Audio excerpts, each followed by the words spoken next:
It's 11:59 America, and this is Uncle Ponery with news, videos, and podcasts until dawn. Right now, I've got a few words for our brothers and sisters out there in the YouTube demonetized zone. Quark has left the building. Quark has left the building. Just because you can update your drivers on your computer doesn't mean you should. Just because you can upgrade the drivers on your computer doesn't mean you should. James Comey and John Podesta were spotted checking out burial plots in the Atlantic Ocean.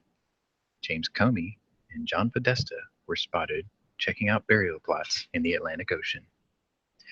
It's 12 o'clock America, and we're another day closer to victory. And for all of you gun channels out there, this is your stream. Good morning, everybody. Back after a week of quarking, which honestly I appreciate because I probably had the worst heart condition week of my life last week. So there was a lot of time where I just didn't want to do anything, and I spent the entire weekend, like the last 10 weekends, I think, in bed. So here I am at work, and I will be setting up the channel links. So bear with me. Let me get this all in there, and we'll start seeing you in the room.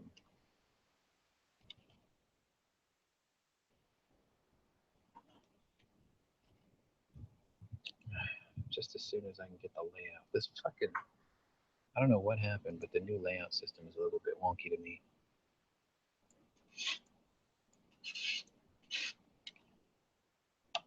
Two. That one. And we'll insert a video here. So if you're wondering what I'm doing, I'm actually setting up the Gunchannels main page with this stream. It's just a little bit of a chore. And once I put it in there, if I save it, it's going to tell me that it didn't work. And then I back out twice, and it's there. Imagine that. This is the part where I tell people to refresh from a morning wood. Refresh for morning wood. And join link is now out. So before everyone starts coming in, I'm going to go ahead and explain about my intro this morning. Just because you have drivers available doesn't mean you should download and install them, which I did on Saturday, and I lost everything on my computer that I had for the last 8 years. All my raw YouTube videos, all my drivers, all my documents, all my pictures, half the programs that I can't find anymore because I lost the original discs. Hey, so it's all gone, and I'm taking stock trying to get it all working again. And now we have guests. Hey, Tony. Hey, Tino. Hey, Sean and other Sean. Hello. Sean has multiple personality disorder, apparently. Dissociative identity disorder, sir. Also known as cop deficiency syndrome. Oh, poor thing. Yeah. Sounds like you're a fucked monkey. I did a 3-part Red Dawn intro this morning, so if you didn't hear it, you should check it out. Why the hell don't you wait until we get here to do these fucking intros? I do the intros before I start sending out the invites, so that way people don't come in and go, "Hey, good morning," and it's like, "Damn it, I'm in the middle of a cadence." So I do it not to be rude in response to people just being genuinely, happy to be on. Fuck them.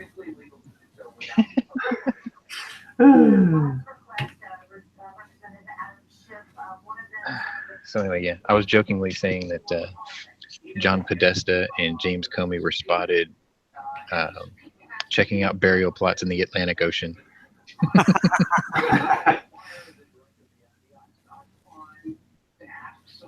It happens. He was requested to come testify at the Senate hearings or whatever, and he declined. Nope, doing this shit in public. Yeah, it's like not going to happen. Basically, I think the way that conversation went down is Mr. Comey, we'd like you to come in and speak a few words on what you know about Russian hacking. And he says, hang on a second, let me see if I can pencil you into my schedule. And as he was going through like his scheduling programs, he found like one of Hillary's pre-written obituaries for him. And he was like, nope, can't go, sorry. Homie can't ain't help it. playing that shit.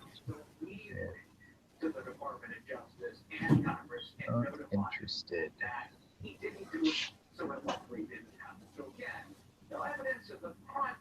So yeah, I got a whole lot of nothing done this weekend because my computer died. And I spent pretty much all of Sunday from my bed trying to fix it. It's somewhat stable, but I'm still taking stock of everything I lost on it. So it's shitty. Matter of fact, I may need to collaborate with Night Strike and see pick his brain a little bit because I actually have a tech question that I might not be able to find the answer to, and maybe he's already experienced it. Did you get the malware attack? Asking No, you Bitcoin? no, it was I got a new driver software for my video card. It came with a new like GUI suite where I can tweak the temperature and the voltage settings and everything. I installed it and I ran it, and everything was fine. And then it said I needed to restart, so I restarted and it crashed everything. And now I've got another hard drive with a new install on it, and I had to put my RAID drivers into the new install so I can just see the hard drive. So it's there, but it won't let me access it. It's like permissions denied or something. And I know that's because Windows 10 locks the drive from its main files to protect your data in case someone steals your computer. And they take the hard drive and stick it in another one. The problem is if you're the same owner of the machine, there has to be a way around it, and I haven't figured it out. Like I've done Xcopy through a command prompt for some of the files, but a lot of the folders that should be there aren't even showing up even there in a command prompt. It's frustrating.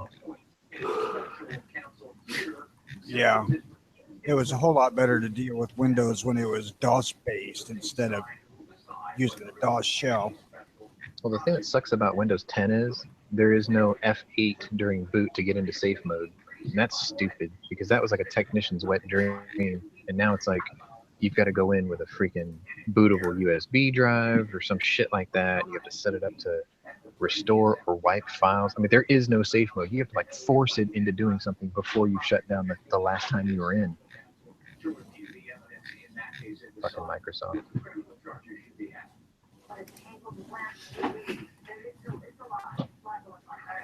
It's like, this is why so many people fucking pirate your operating systems, because they don't want to pay you for your nonsensical bullshit that you keep putting into the latest version. This rant brought to you by Microsoft. Microsoft can go fuck itself.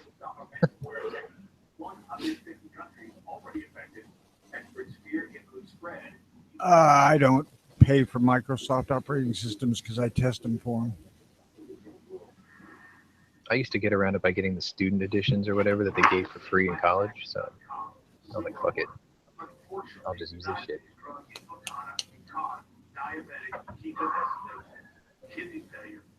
Yeah, so all weekend I was physically pretty decent, but I just didn't want to push myself, so I kind of took it easy.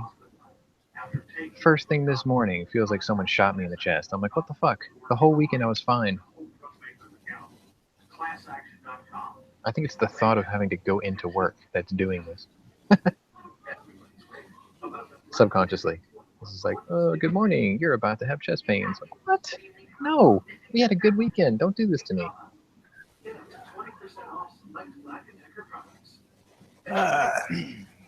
I don't know what to fucking tell you. I don't know why your doctor ain't going up your freaking arteries and checking shit out.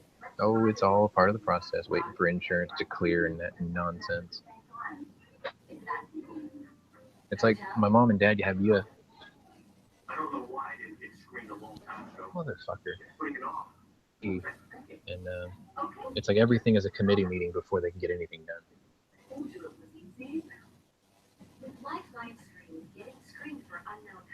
Yeah. They're already starting in on me too. Like when 10:30 went to 10:31, it just clicked over. I got a spam phone call. That's why I blacked out for a second. Fucking bullshit. That's another thing. Good morning. You're about to get spammed.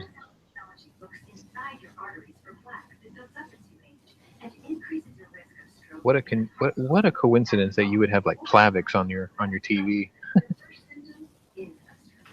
Sean, let me ask you, because you know some of the tech stuff. The other day I called Verizon because online, it says that the ID number for my phone doesn't match the phone I have. Do you know why that would be? ID number on the phone doesn't match the phone you have. You didn't like swap out SIM card or anything, did you? Nope. It's the same phone I got directly from Verizon. Did you try turning it off and then waiting a couple of seconds and turning it back on to see if maybe it was just a glitch? No, I didn't, because when I called them, the guy said he had never seen that before, so he didn't tell me to turn it off and turn it back on. That's probably what I would do. Like, I noticed that iPhones act a little weird if you leave them running constantly, and every once in a while you just have to shut it off and turn it back on to kind of, I guess, clear its memory a bit, like its short-term memory. Okay. They're like, "Well, did you switch your phone?" I'm like, "No. If I switched it, I would have told you." Yeah. Man, my fucking work computer has autism today.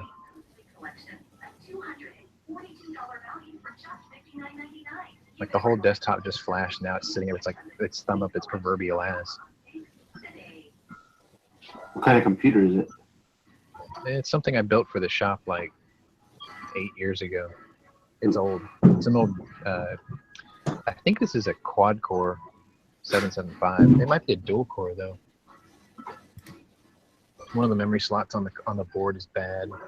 I built all this with brand new parts, and like the fucking thing just crapped down.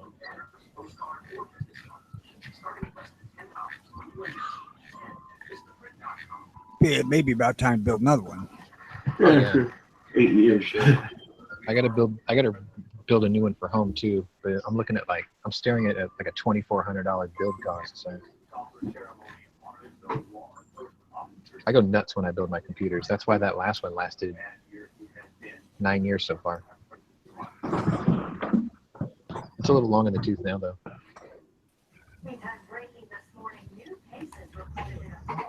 What is going on?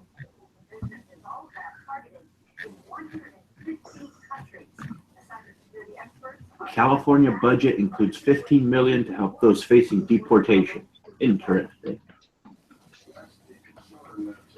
Monday, when everyone returns to the office, that with the ransomware attack, would be even larger. This is a very serious problem, and I think it's going to be. Benjamin Hall live for us in London with more. Benjamin, being told it's going to grow. Well, that's right, Evan. This is already the largest ever online extortion scheme, and governments around the world meeting with intelligence services just to try and Are they all figure out. freaking out over that cyber attack over the weekend? I guess I don't know. I just hadn't heard much about it.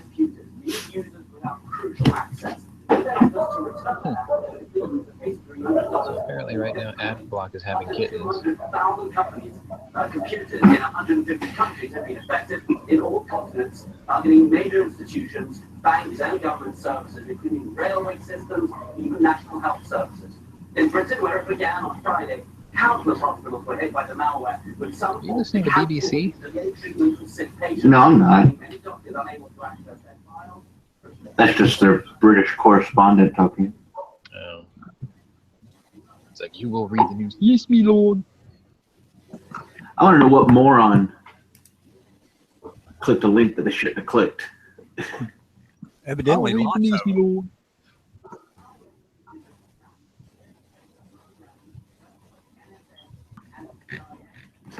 You know, somebody had to do something they weren't supposed to do in order to cause that attack. No. Sometimes it's just anonymous putting the smackdown on somebody just for the sake of doing it. It is what it is. It's not like it used to be when it first started, way, way back in the day, back when I was active. Shit. It was more like fun felonies. Now it's like global domination. It's crazy.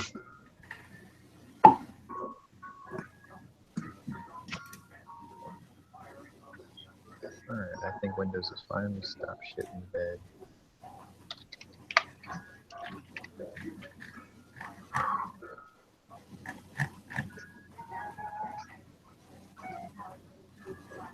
Yep. Ski.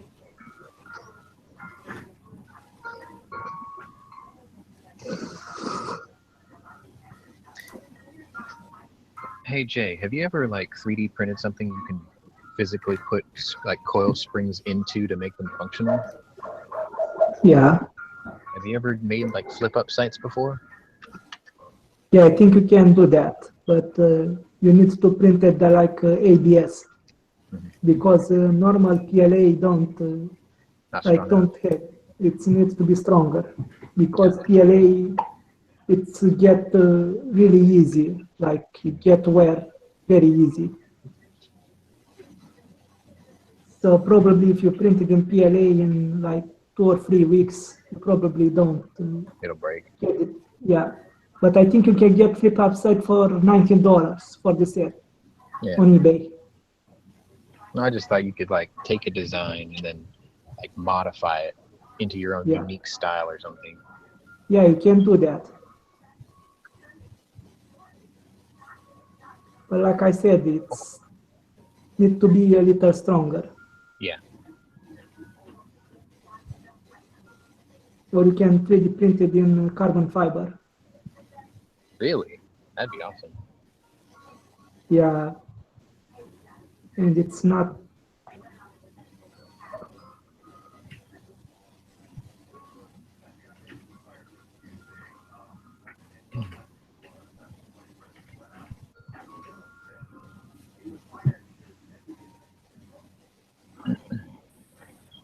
So Tony, did you unleash the beast over the weekend, or are you still just kind of staring at it, wondering where the 6 bullets you took out of it went? I'm still wondering where 6 bullets went.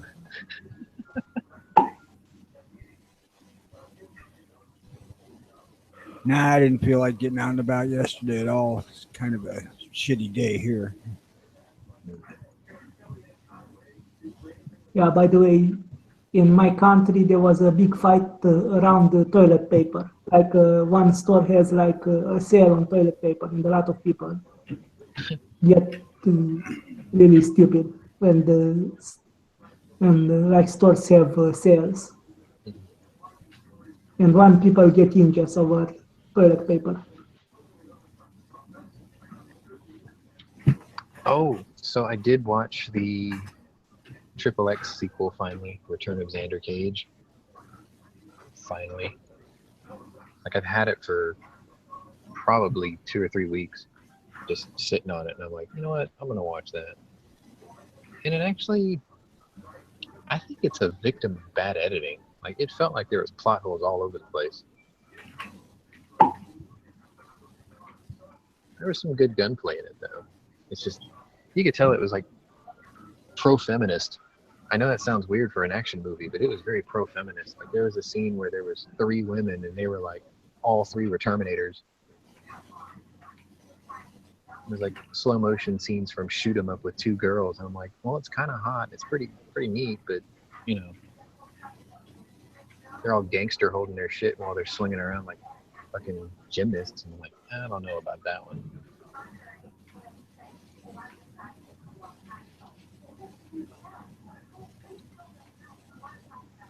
I would recommend it though. Like if you liked the first one and you tolerated the second one, the third one's not terrible. Yeah, but I think the third one lose his appearance after a while. I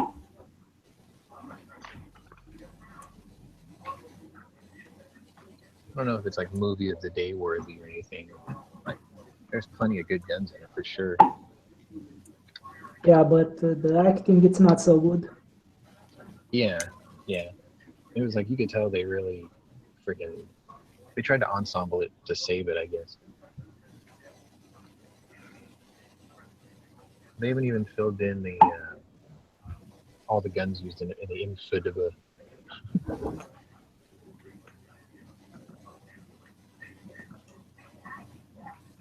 Like there's a bunch of guns in this movie, but Infidaba only has 4 of them listed. They didn't do that one. They didn't do Welcome to the Xander Zone either, which was tragic.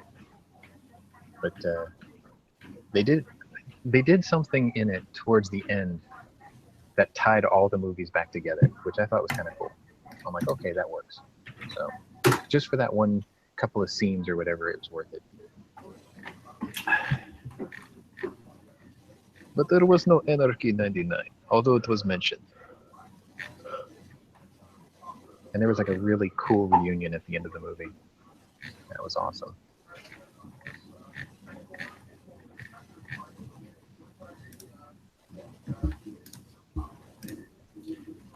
Yeah, but you gotta remember the thing about Infidibus is it's just like Wikipedia. I mean, it's fan driven pretty much. So, like, it took them a long time to get what was it, The Purge, State of the Union, or whatever the hell it was called, the last Purge movie. They it took them a while to get this one gun, which I knew was a Colt Python almost immediately. It was either a Colt Python or a 686-6, like I've got. Like, I had to modify that page twice, and then I realized, oh wait, that is a Python, so I had to switch it back. It was okay.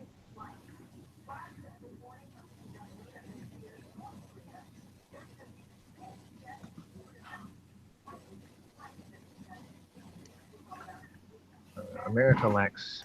Do you ever notice like America's really, or American film is lacking a new generation action superhero or an action superstar these days, like Arnold Schwarzenegger or whatever. It's like the only ones that are out there are comic book heroes, which are cool. It's just I read a story that J.J. Watt from the Houston Texans is being approached as the next great action movie star when he retires. Like even Arnold supports it, and I'm like, that'd be kind of cool, I guess.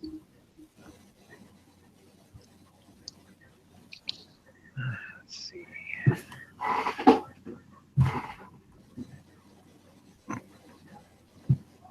I'm staring at my to-do list for the week. Oh yeah, today's only Monday. Right. But I mean, I've got it. And it's like most of this ships out in 2 days. So it's like my whole deadline thing got pushed back an extra day. So I have to start being industrious on Monday instead of on Tuesday like I used to. Kind of a pain in the ass.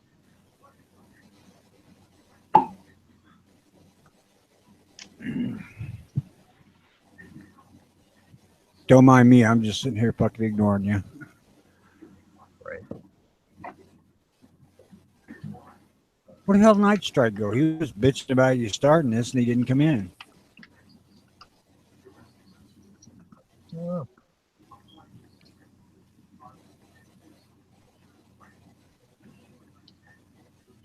I'm just sorting out the to-dos.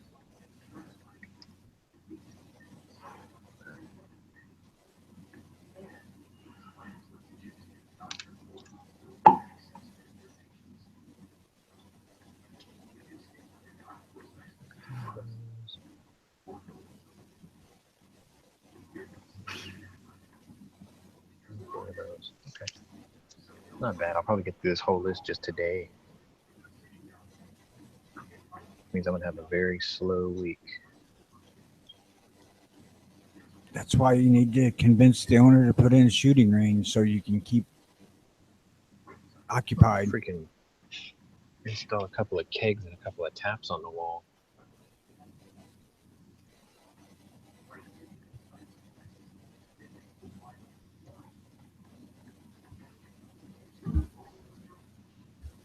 Yeah, I was hoping Matt was going to touch on the legalities of the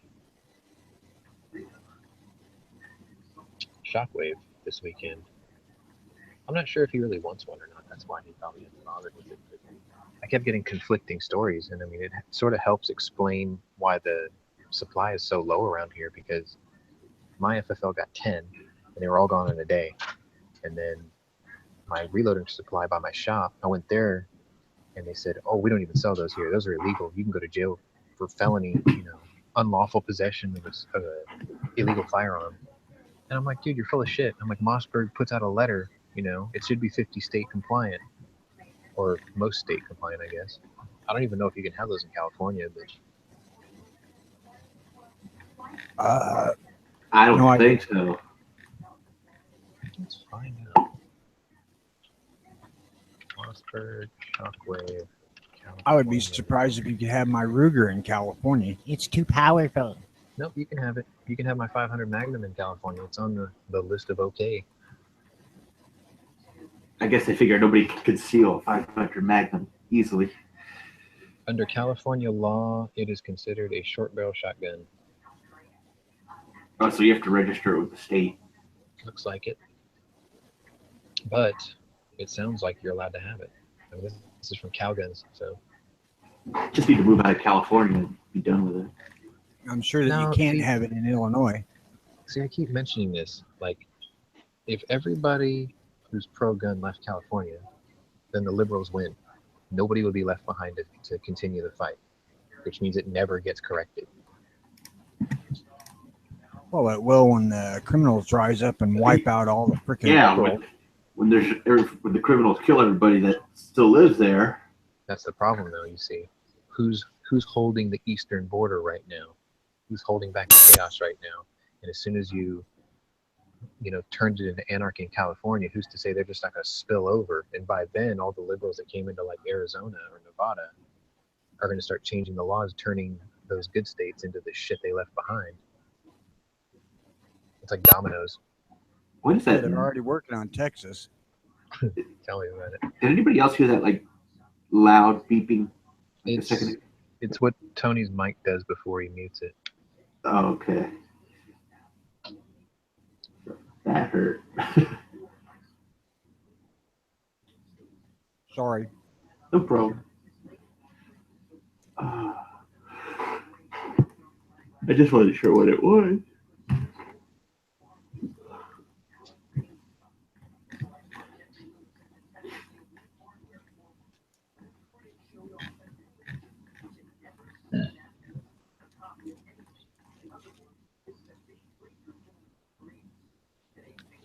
I was fondling a bag of Cheetos, man. I didn't want anybody to know. Mm-hmm. Cheating on the diet with high sodium chunks of corn.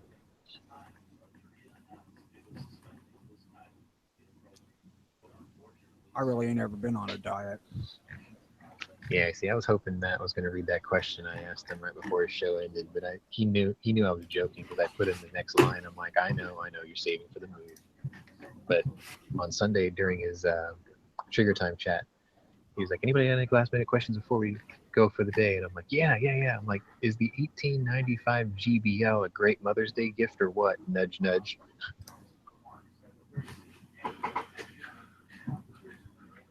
She would have his head. Okay, I gotta go to my warehouse. I'm gonna mute for a couple of minutes, but hold it down. Y'all can hold it down.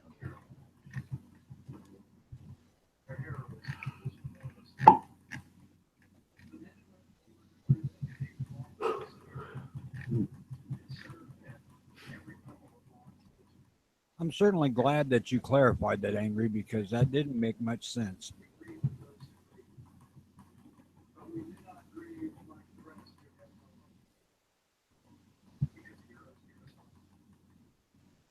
It just stank on the California border. Okay.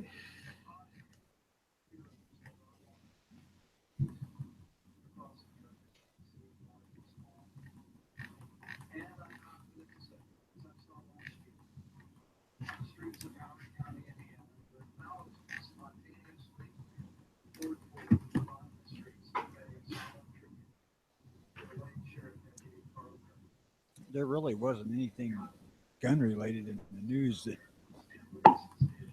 interesting.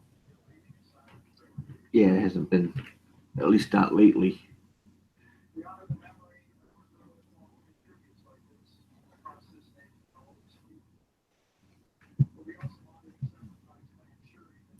I am opening it, looking again, see if anything popped up.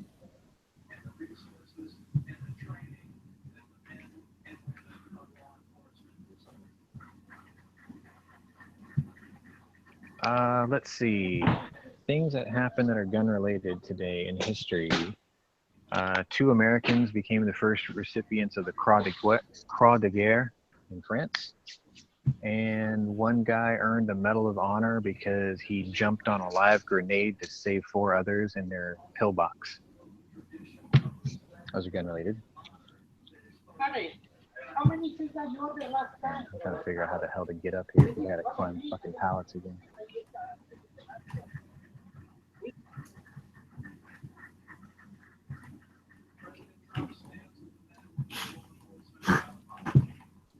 Chelsea Manning's set to get released from prison. Should have been executed. But that's just my I was just thinking, I opinion. wonder how long it'll be before.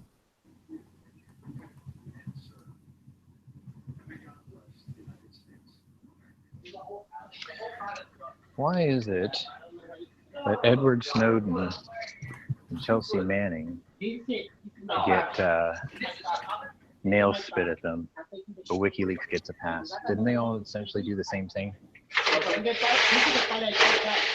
Who said WikiLeaks gets a pass? I never put I that. think they do. Well, that's not my opinion. WikiLeaks gets a pass because they've never told a lie. They have a 10-year long, 100% accurate track record. That's why I asked that. Now, the whole gender reassignment or whatever for Bradley Manning, that's kind of weird.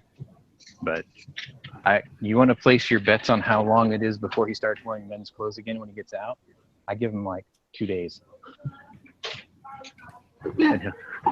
He'll go back to just being Bradley Manning after 2 days. Like he turned into a woman to be the weird guy in jail, so nobody would like mess with him in prison. Call it a hunch.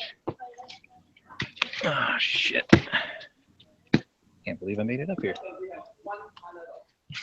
Everybody's arguing behind me. See how rude they are? It's like, hey, I'm trying to barely do work here. Shut the fuck up, guys. That would be fun. Hey, you mind catching these? You mind catching these? I'm just going to slide them down to you. They're not very heavy. I'll track it. Got it? Good. I saw that pilot. No, not that one. No, Thanks. That's it. I'll be right back.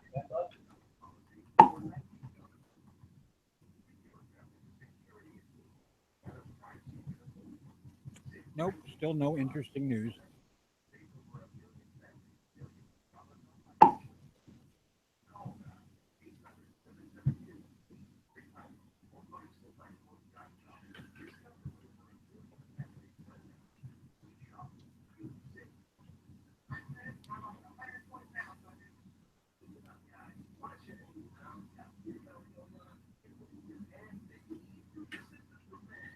I did find a hot loading for regular lead bullets for my 44 finally. Right in my lineman book if I had just read it. Did it have an asterisk next to it? No. No, it's hot for lead, not hot for 44 Magnum. if this is the same pilot, it's only one. Yeah. I know it's the whole pilot.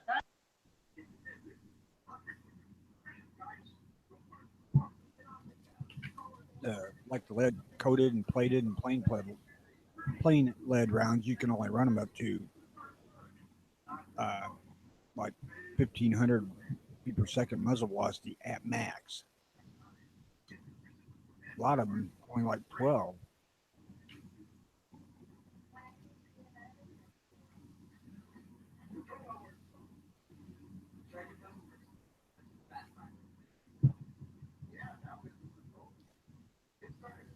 I suspect my blow up the Ruger load was probably somewhere around 2,200 feet per second.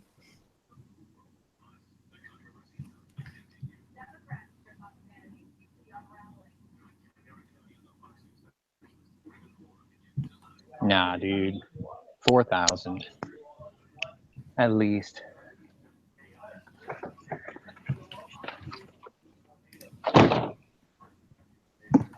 Whew. Jeez, I'm already winded.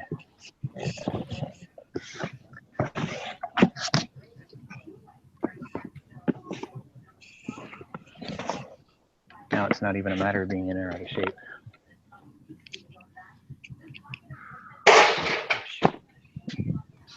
Jesus Christ, you fall over and drop on the floor? No.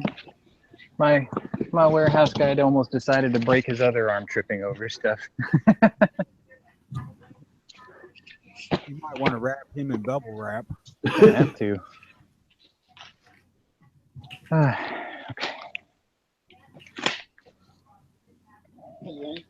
Sixes. Now, the max load for these is about 1,800 and change, and I was roughly 40% over max. Oh shit! I got them. Where's the sixes? Oh, you're looking for those. You got a marker on you?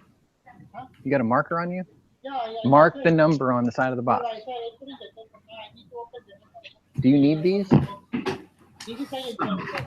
6. Do you need these? Can I have them? I'll be right back. I don't know.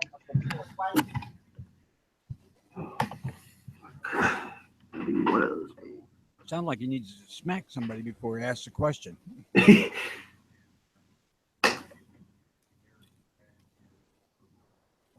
I'd ask where my cell phone is, but I don't even have a clue.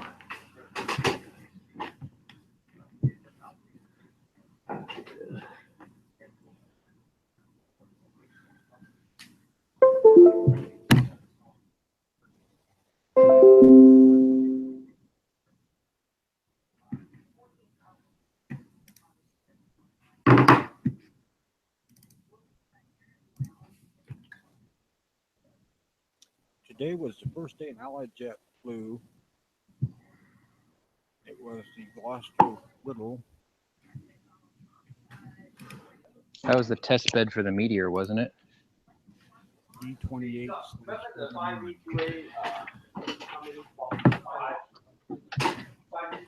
I'll be right back.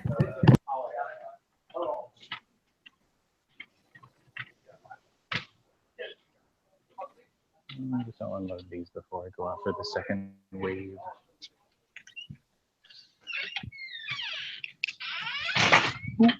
Ooh.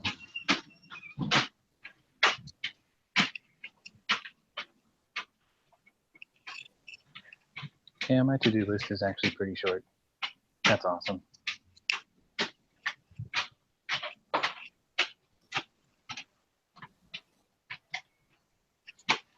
Someone's all blowing up my phone already. Why are you blowing up my Obama phone?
Damn, why the hell did it go quiet?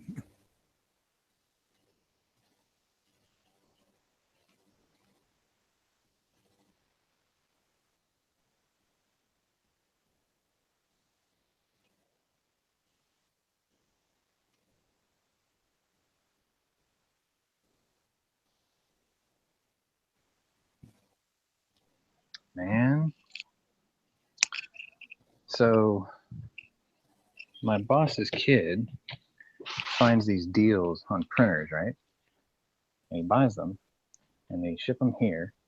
He takes the UPC codes off because he sends for the rebates. That's why we can sell them for as cheap as we do, because we take the rebate and apply it to the cost of the item. And then people end up calling my shop pissed off saying, hey, there's no UPC code on the box. I can't send it in for rebate. I'm like, that's because we did it. Why do you think you got it for $50 less than everybody else?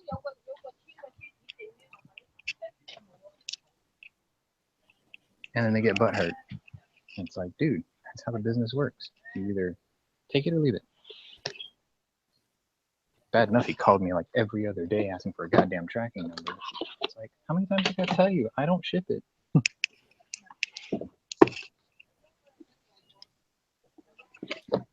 Don't be a dick.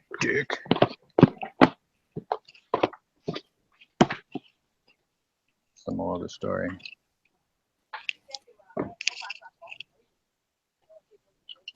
Whew. Two left in there.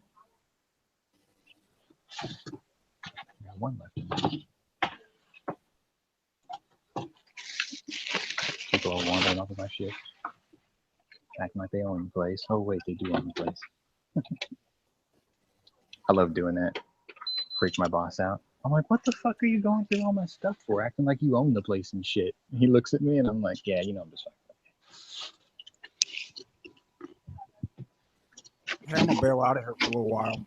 Already? We have bored you to tears. Holy crap.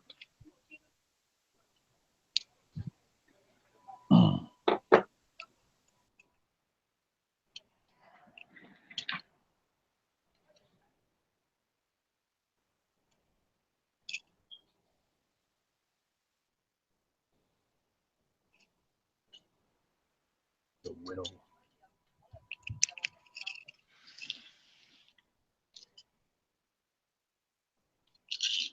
I like how you specifically said Allied jet. Am I muted? Should check. Sean, what'd you do to scare Tony off? We bored him to death. Oh. Like his pacemaker started going, hey, you need to do something more stimulating.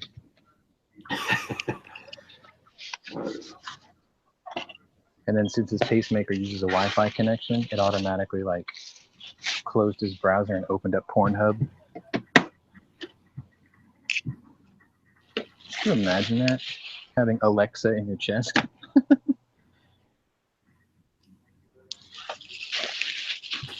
It'd be a nightmare for Raphael.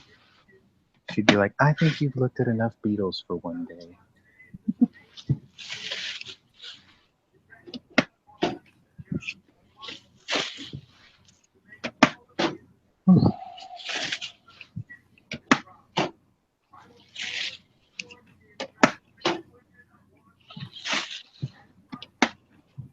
Building the Blu-ray machines today.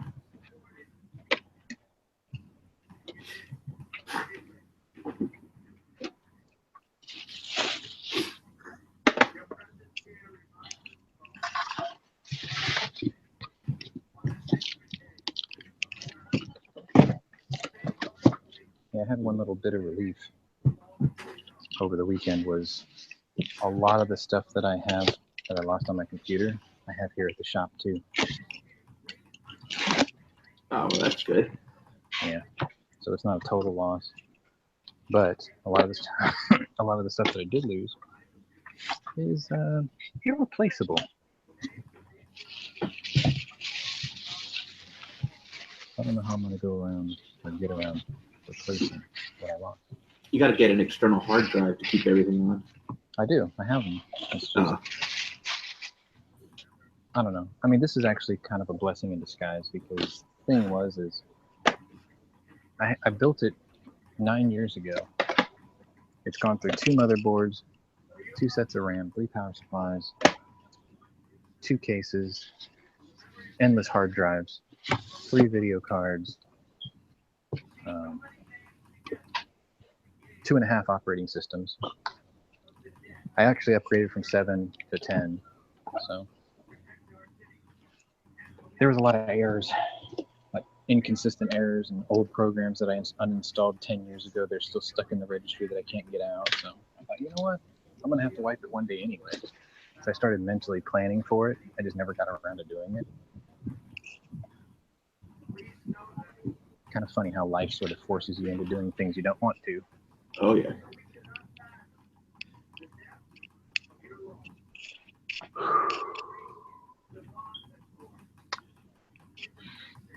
Damn it. I stacked like 30 printers on top of this box of shit that I need. Fuck it, I'm not gonna lift it. I'll leave it there. This looks like a good place for that. Just leave it. What's in here? Nothing. Put this over here.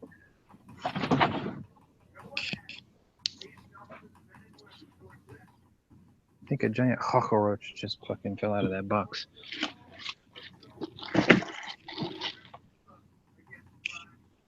I killed all those cockroaches.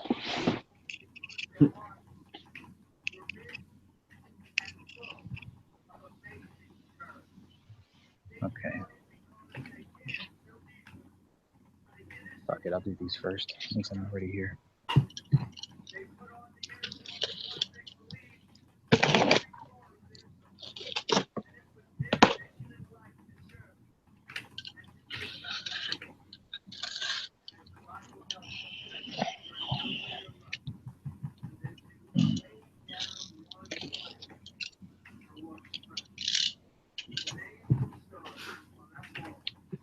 I see my folks are at the doctor's this morning. I forgot what for.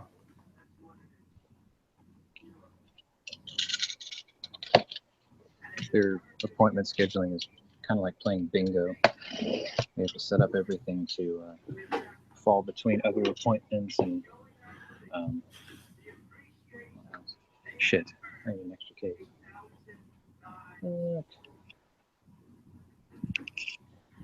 I didn't pull enough parts.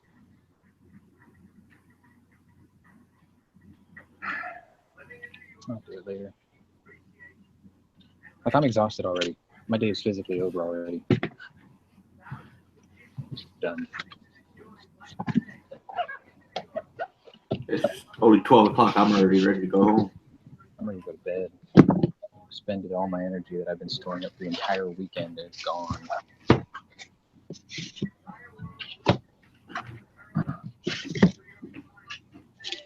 That's cool. I'll power through it.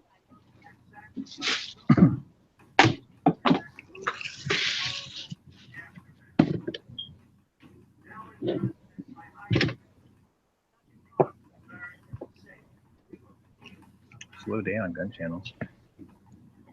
Yeah, everybody must be sleeping in today.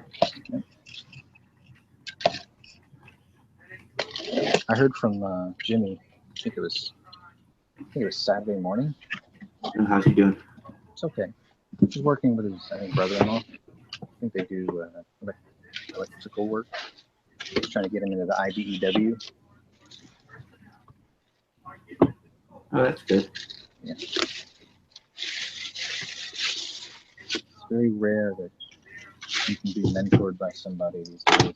Everyone's kind of just thinking about themselves, but every once in a while, in his case, it's family, so it's sort of expected. But it's like finding a trade job these days is impossible. You have to know somebody already in it.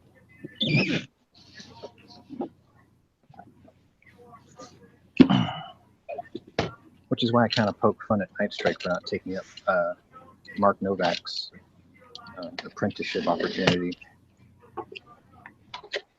But it's a long drive for him too, so sacrifices would have to be made if he was going to take that position. And I guess they weren't. It wasn't worth it to him to do it.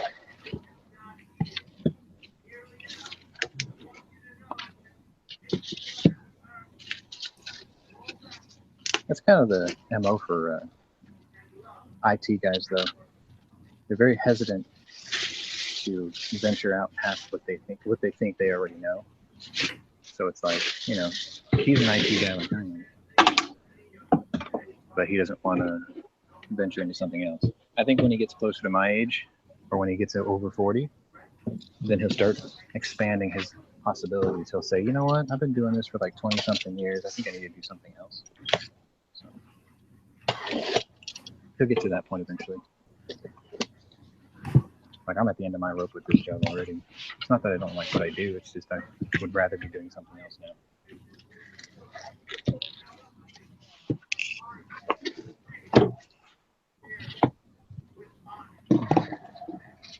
Don't fall over.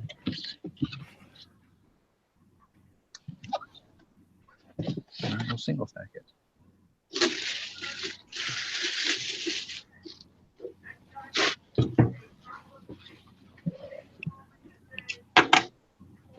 My letter to the governor was received. Kind of cool. That's good. Yeah, I sent it certified, so I knew when it got there.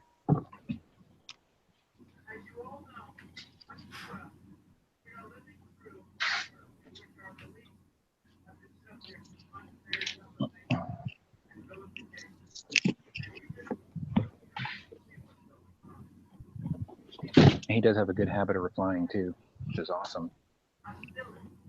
Here's a two-part question. One, I was asking him to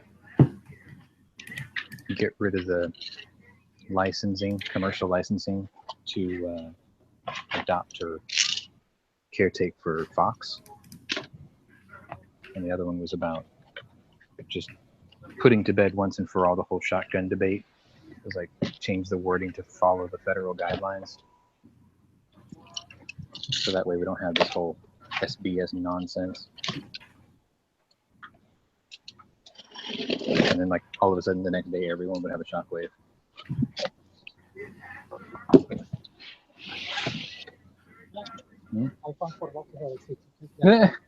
So he was right. Don't admit it to him. Don't admit you found it.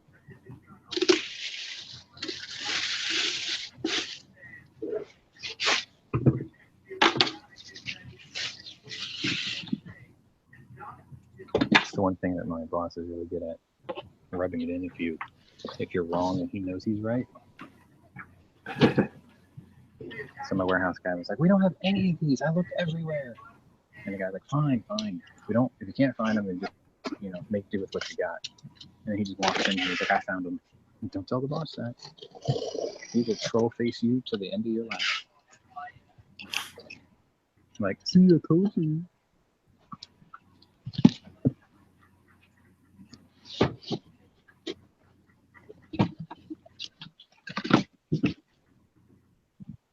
You know that whole YouTube can ding you for having copyrighted material on your website or on your videos or whatever, like music? Yeah. How do people get away with using movie clips? I have no idea. It seems like YouTube is selective with who they choose to go after. Well, like, you know the channel Ted's Holdover, the guy from Wisconsin who shoots pigeons and squirrels and things, bear rifles? No, I don't know. No, I don't know him, but go ahead. He used like quite a bit of video clip from the movie Spaceballs. And I've got nothing against the idea of using it like that, just kind of for comic humor and drive a point or whatever. But it's like, how do you get away with that? Maybe they get pre-approval from YouTube or something. I don't know. What I do know is if I do my Dr. No intro and put it up on my channel, it's going to get nailed in like 5 seconds. And it's an older piece of music than, what all these other guys are using. And yet it's still relevant to copyright law. Like, I need that, and I need an audio bite from Connery. Right before he was about to bed down a woman, he does this thing. He goes, the things I do for king and country. And then he takes the sheets and he covers himself in it, and it fades out. The scene fades. I need that audio bite, but I know if I use it, I'll get nailed.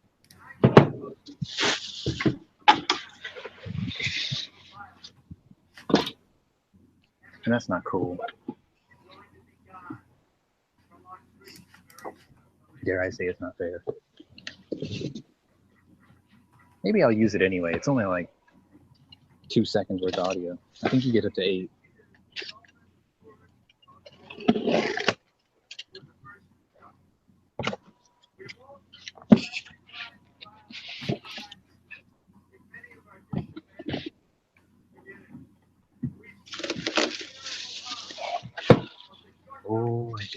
mistaken with me over at the clock.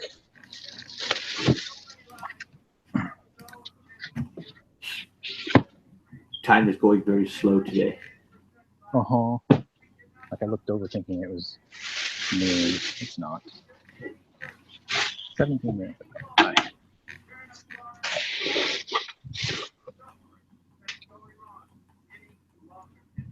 Plus it's kind of warm in the shop today too.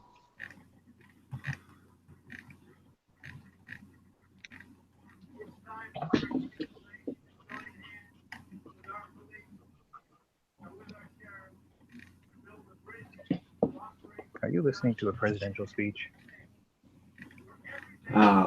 Yeah, he's speaking in D.C., but I'm not watching. I was reading something. Is he speaking or is he just campaigning some more? No, he's speaking. It delivers keynote address at National Peace Officers Memorial Service. Oh.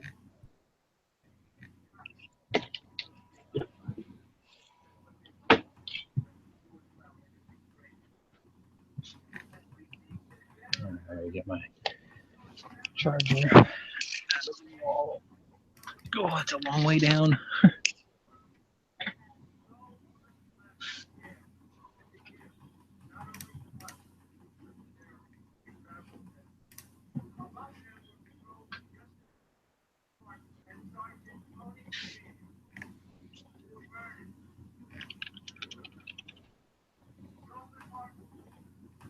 Computer's still autistic today. Still.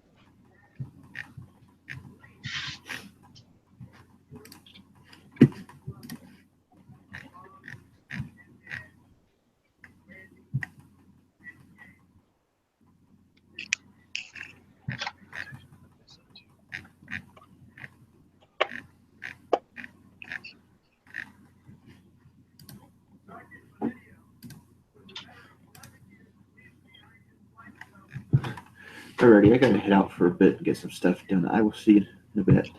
All right, sounds good.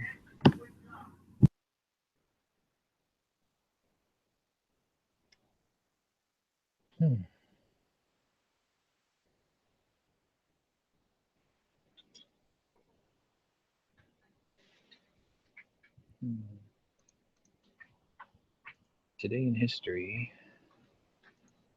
Soviets tuck tail and leave Afghanistan.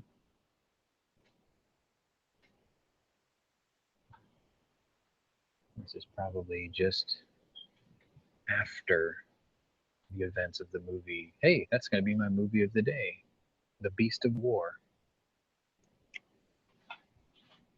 which is about a Russian tank crew and its insane tank commander.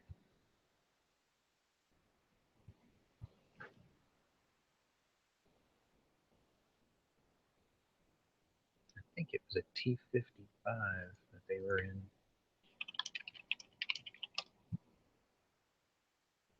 Don't quote me on it.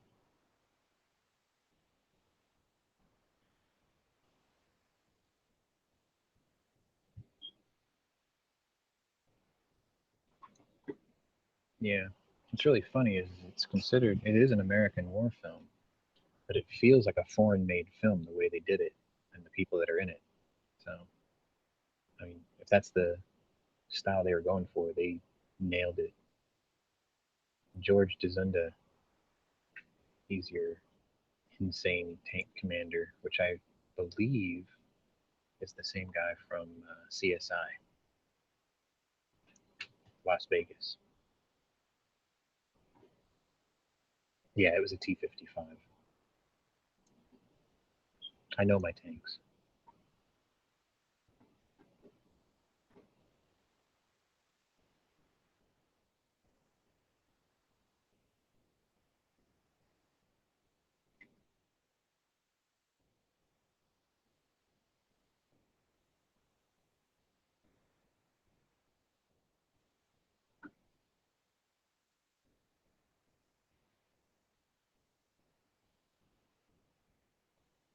Oh, I think I got my guys mixed up.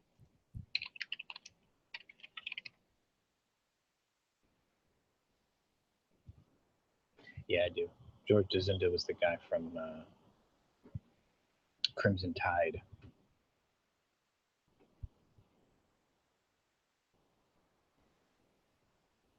chief of the boat in Crimson Tide, if I'm not mistaken. And he was in Law and Order, and Basic Instinct, and The Deer Hunter.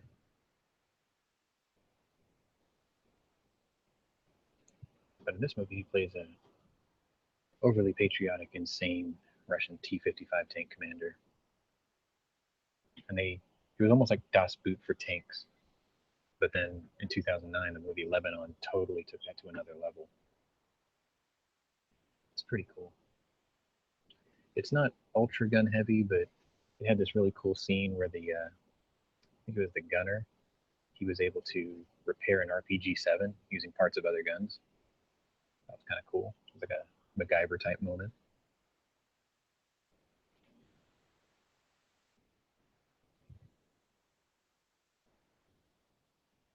And the really cool thing was the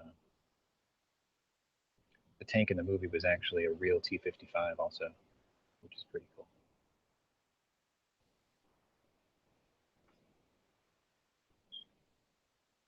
Well, I shouldn't say that.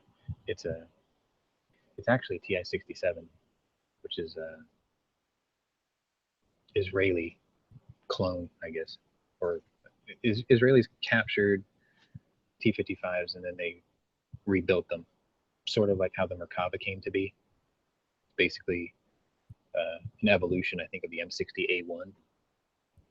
So Israelis were very, very. They had good. They had good ingenuity, and they got the most out of what they had, which is awesome. Matter of fact, I think they also created the T-34-100 tank. I think. Maybe.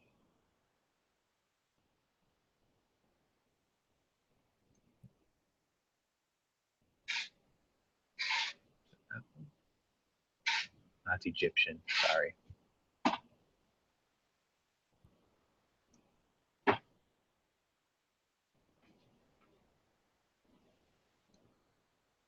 T-44-100, I think is what I was thinking of, which is just 100 millimeter stuck onto a medium tank. I used to be really into that shit. And I was one of the testers for World of Tanks. And I would do a lot of like the blog articles, and I would work with fashionslash.com, which I haven't heard from Jock Itch in quite a while. Hope he's okay. He's a lot older than I thought he was.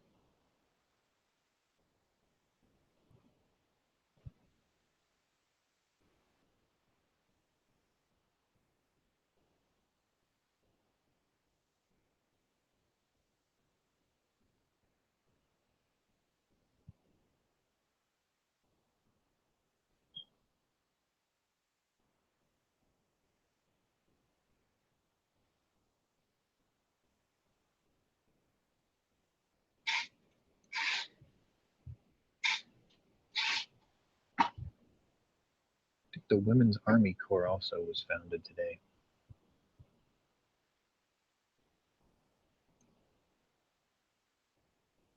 Which I think began the WASP program.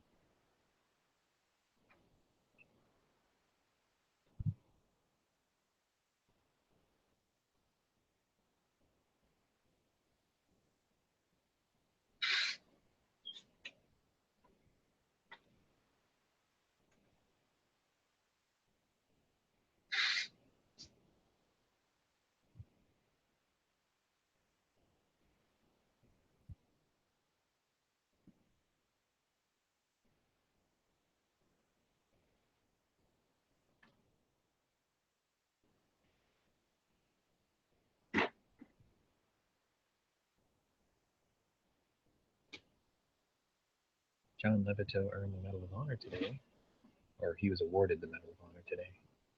He actually did the act in February 24th.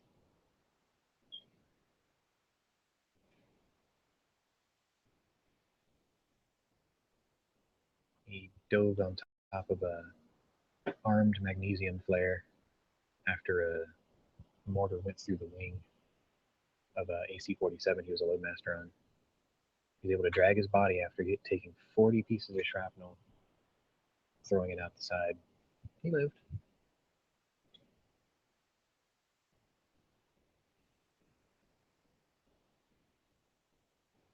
one of 5 enlisted airmen to win the medal, one of only 2 enlisted airmen to win one in Vietnam.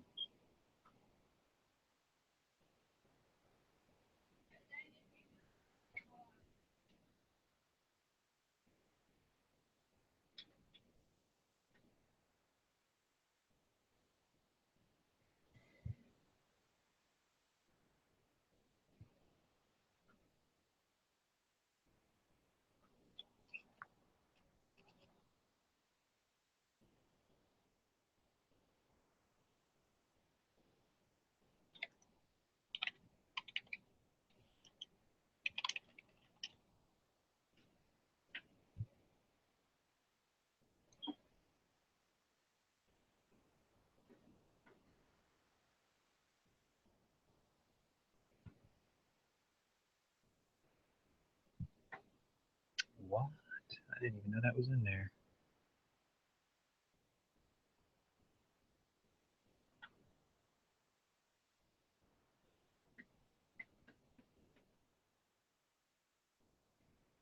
Okay. So I think for my gun of the day, since we did the Beast of War as a movie of the day, will be the short magazine Lee Enfield, which I know it sounds kind of funny, but it was actually in the movie. It was used by Afghan rebels against the Russians. It's chambered in 303 British, obviously. Went through multiple renditions and modifications. And I believe Flippy has one, and it's on my to-do list. And what's really funny is the SMLE was dismantled for some of its parts to rebuild the RPG-7 that was used to hit the tank in the movie. Which, if I'm not mistaken, I don't think he shot the tank with the RPG. I think he shot the rocks with it. Now I have to check.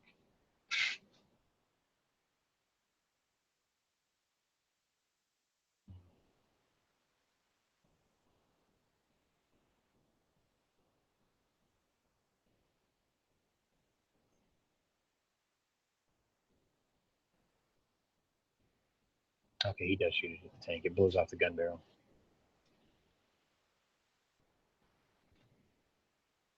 It's pretty funny. He fixes the trigger assembly with the sight spring off this Smelly.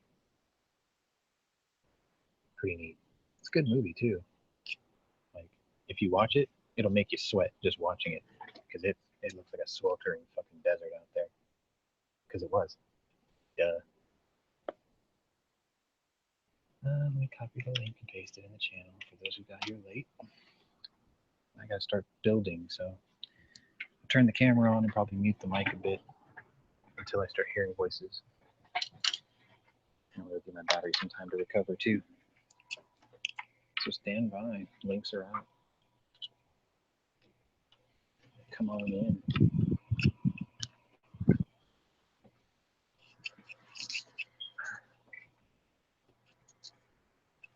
So today, I'll throw on the camera.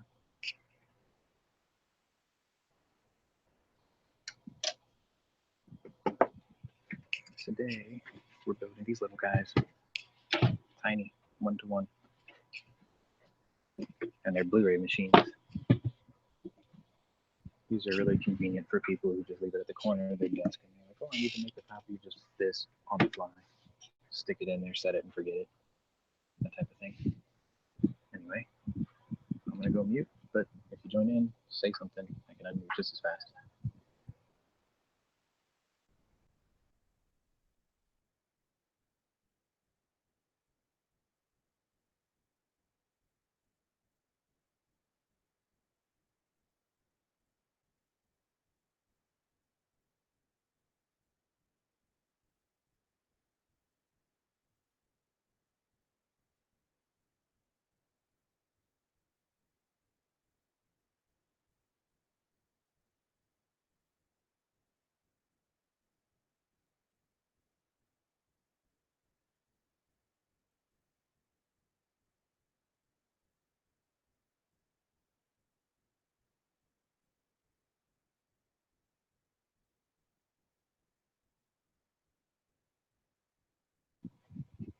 this is the brain. Very small, very simple, 1-to-1. 2 connectors and a power connector. That's it. Nothing to it.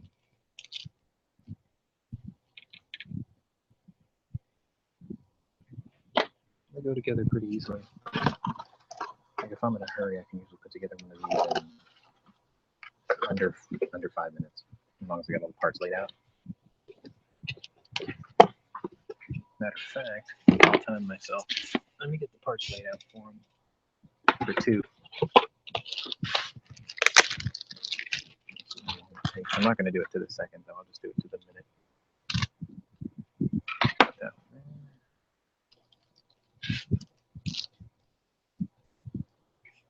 Now, should I start as soon as I get my hands on the case, or should I start once I get all the screws out of the case?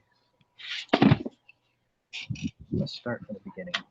So we'll do this one. It is now 11:34 my time. Let's see how long it takes.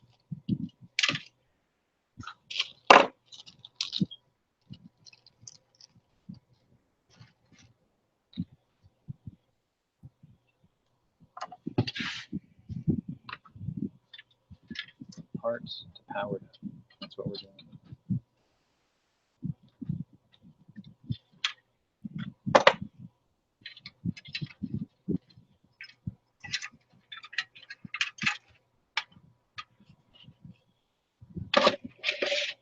I like to separate the drives. Put the source at the very top, even on the bigger ones, because then that will make it so there's no confusion of which one you put the source into.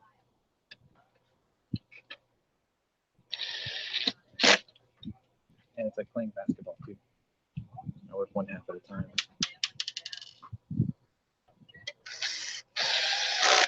So I do everything on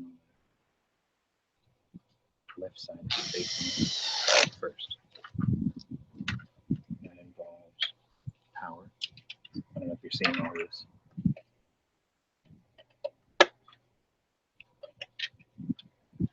Keys go together really quick. There's nothing to them. Like if my boss ever gave me a list and said build 100 of these, I wouldn't complain. I'd be like, okay. Getting all the parts would be a bitch, but data cables, nothing fancy. Okay, so you can see I just put my phone on full screen. It's gonna go through my battery quick too, I'm sure. So you're at work with me today, much like every other day. My first day back from a week of quarking, but I do appreciate those who gave me a little bit of relief. I need some time off. Last week was bad. It was really stiff. Went in and gave me some really strong blood thinners. Put me down for the night. Felt better the next day, but it only lasted like 2 days. This weekend was okay too. I didn't push myself. I stayed home.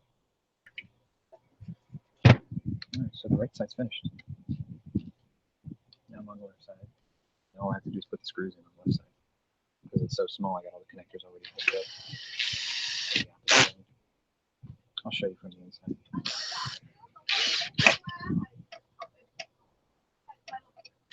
My boss wants me to do a how-to video on our company YouTube channel. I should. Then again, I know the saying, never give your employer everything you've got to offer, otherwise they don't have a use for you. So maybe I won't.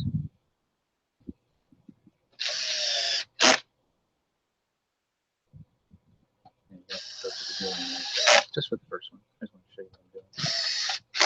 All right, so all the screws are inside. Nothing to it. Cable management's really basic on these because there's really nothing in there. Just put the lid back on, like so. Make sure everything's inside. Don't want to crush the wiring. Lock it down.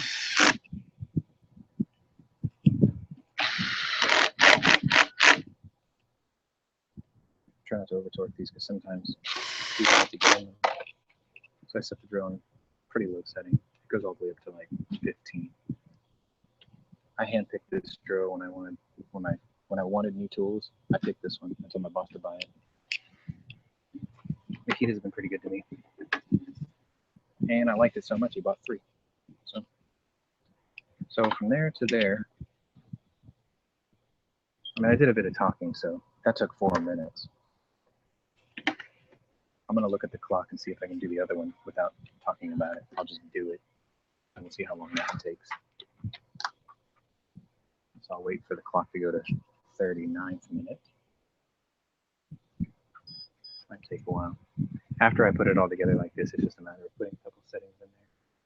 Code basically for these has like certain features turned on, certain ones turned off that annoy people. I don't know where everyone else went. I think I bored Tony, and then Tino had to go eat or something. And then lunch strike, obviously. He'll be here later. All right, so it's 11:39. Let's try it. This time I'm not going to talk through what I'm doing step by step. I'm going to do it, and we'll see how long it takes. I think I can get this under 3 minutes.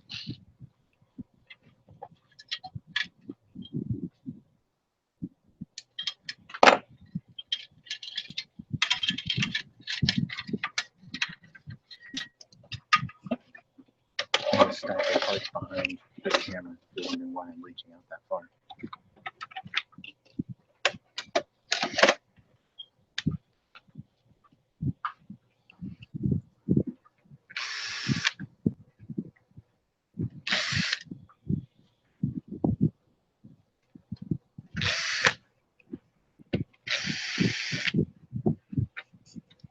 So if I trade my 686 to Flippy, I think I can. What do you think I should ask for it? He does have that smelly. It did take him a long time to pick it up, which means I don't think he's very interested in it. I wouldn't mind having it if it's in good shape. I mean, he seems like he knows his gun, so I don't think he would have picked up a lemon. And plus, I think he had his FFL check it out anyway. So it seems like one of those things he bought sort of on an impulse, and then he'll shoot it a couple times and it'll wear thin on him. Maybe I'll get him to trade it to me from a 686 and like throw a couple bucks my way. I'm just not sure what he paid for it. My gun's usually valued right around $750. So I don't want to rip him off, but I don't want to rip myself off either. I think I can get a smelly to a friend of mine for about $450 to $500. Angry. If you think it's worth more or less than that, let me know.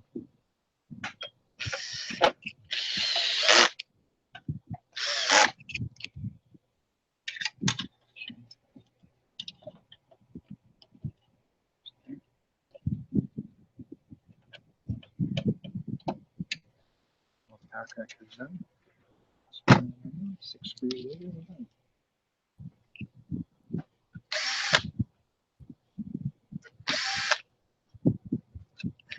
It's funny, Alan, dude. I got so many wheel guns in my collection over the years, and I keep telling myself, okay, I don't have any guns I'm willing to trade anymore. But What the hell? Did everybody bail on you? yeah, I might actually give up my 686 just because if I got rid of it, then I can replace it 686 plus same gun, just one extra round, which I wouldn't mind having. I don't know. I'm sort of attached to it, but I'm sort of not.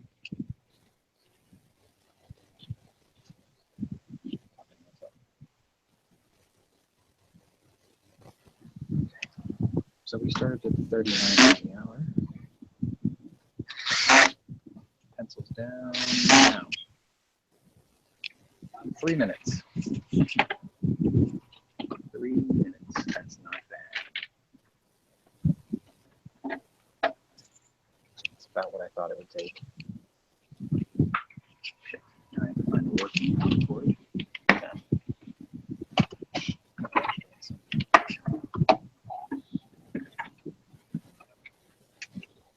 Good. 3 minutes. And even that one I wasn't really rushing through either. 2 down, 6 to go. of these. No, Tino had like errands to run or something. He had to take on. And I was just talking about giving up my 686, what I would ask for it. Like if I traded Flippy. It's not a new record. I think the quickest I ever built one was like 1.5 minutes. Because I was trying to beat the UPS guy. And these small ones go together because there's no cable management to have to deal with. When I build the big ones, I take a little pride in my work, so I actually end up braiding cables and shit to get them all out of the way. Hashtag super sexy soul patch. I just noticed everything again. One of your locals has a public defender.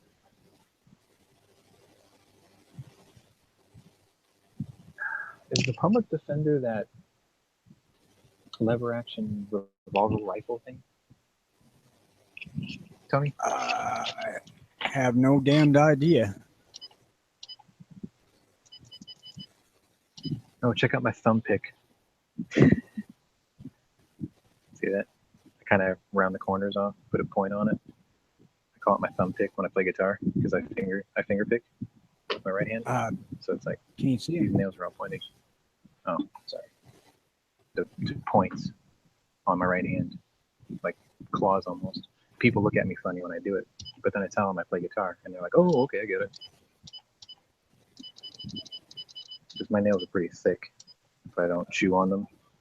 The only problem is they get so thick that if I pick a little too exuberantly, it snaps the tips right off. Yeah, I found that it was just simpler to get the fingernails out of the fucking way and finger pick with the pads on my fingers.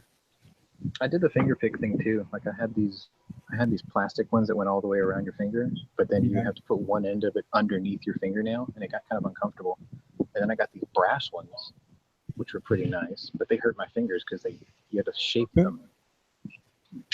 Fender makes them that don't go up under your fingernails. It just kind of goes up like the bow of a boat on your fingertip, but you can't rake backwards with them very well. How stable are they? They're stable, but like I say, you can't backwards rake with them because they'll hang. Like if you want to see what kind of style that I'm trying to go for, if you're on YouTube, just look up. Let's see, I'll think of a couple here. Antoine Dufour, who's a guy out of Canada. Andy McKee, which I believe he's up north somewhere too, not in Canada though. But they use all 5 fingers as picks, and it's fast as fuck. And then there's another guy, Ewan Dobson. That guy's amazing. He actually went to college studying classical guitar. I didn't even know that was a thing. Like if I knew, I would have took it.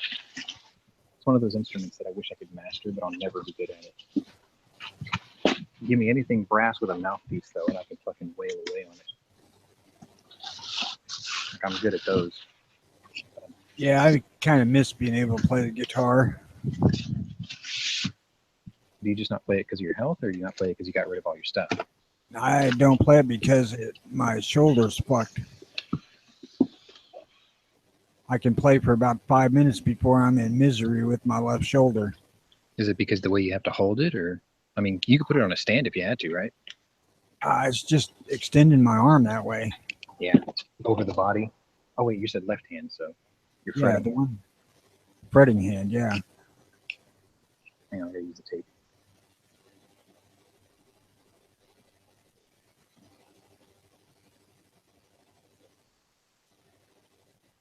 At first, it was only a problem with an acoustic guitar, and I could play electric just fine. And then it got to where I can't play anything. Sucks falling apart.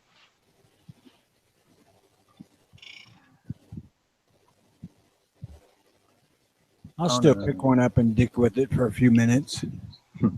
No, angry. Not that kind of instrument. I don't do woodwinds.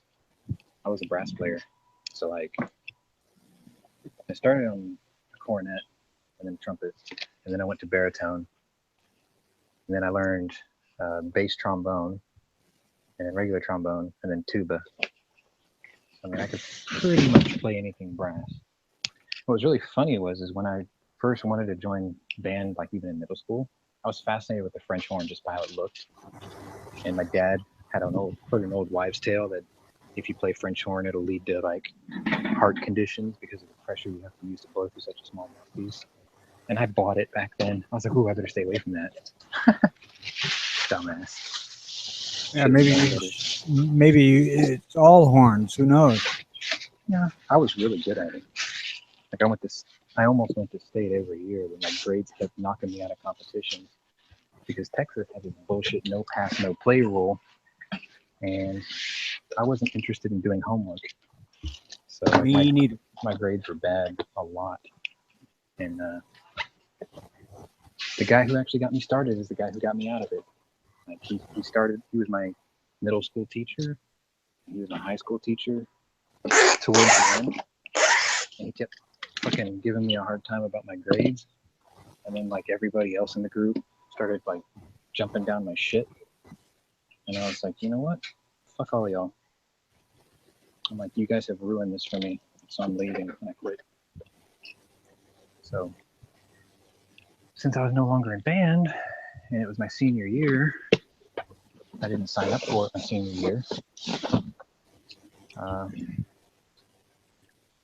I only had schoolwork. So I went to school like 47 days my senior year. I skipped like every day. But I did all my work. I still graduated in the top 10% of my class. I blackmailed the principal so he would let me go to graduation.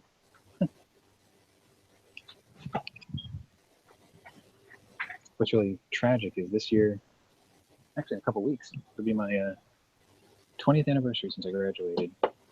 And wouldn't you know it, not a single one of those motherfuckers ever even reached out to me. Fuck them. It's like the only people I know today from my school days, I've been in contact with them since the day we graduated. Like, there are no strangers. There's no people that I lost contact with and like re-hooked up. There's one. But by and large, like if I wanted to stay in contact with you people, I did since the day we graduated. And it's like nobody has reached out to me since then. So fuck them.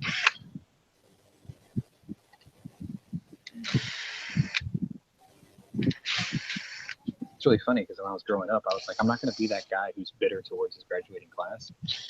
I'm not really bitter towards them. I'm just indifferent to them. Like they don't exist to me anymore. Because it's like, if you're not going to look for me, why am I going to look for you?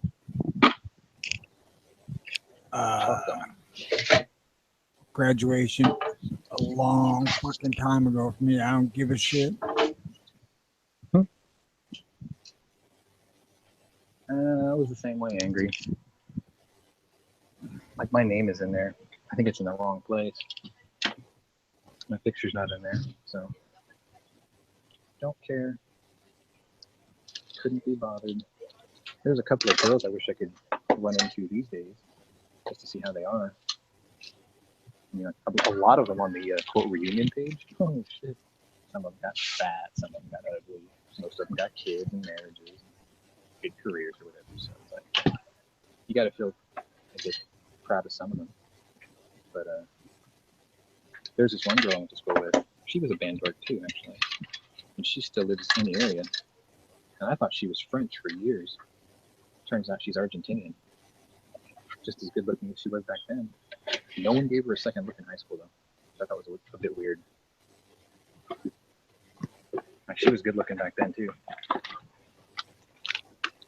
Never been married, no kids. She lives and works like 5 minutes from where I live. So.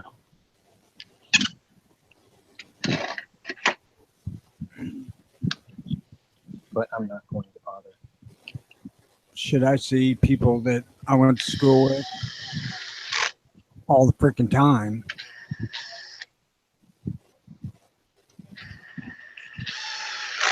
My dad used to say you can count the number of true friends you have on only one hand. Well, yeah, that's easy. Zero. Friends just want you to do shit for nothing. No. See, I got a friend like that. Or I've got an acquaintance like that, I should say, because he's actually the son of a friend of mine. The father, the guy I'm friends with, is twice my age. Like I get along with older people than I do my own peer group. It's weird. I think can't it's figure that one out. I think it's because I skipped a generation. Like I'm the product of a second marriage. My dad was 44 when he had me, I think it was. So it's like, realistically speaking, I should have been born in the 60s or the 50s. And I seem to get along with people from that era more than people in my own generation. It's odd, I know. Like my mentor's 71. He's the guy who gave me the BMW. And it's like, there's no age between him and I. Like when we're just shooting the shit or whatever, there isn't one. But like when we go to the range or whatever, I can see like later in the day he gets tired, a little bit faster than I do. But he's still like super active. He renovates houses and shit in his free time. Man, you gotta talk louder. I can't hear you over that background noise. God damn it. I need to get that Bluetooth earbud thing from Apple. I just don't want to spend $150 on it. We'll go down to the dollar store and buy one for like $8. Yeah, but then I'd have the same problem I'm having now. I'm using the actual Apple cord now, which is a decent quality one. I got 3 sets. I had 3 iPhones. It's got to be partially the tone of your voice and where I It is. don't hear it, because I can hear the drill in the background just fine. It's probably both. Like I'm trying not to be too loud at the shop.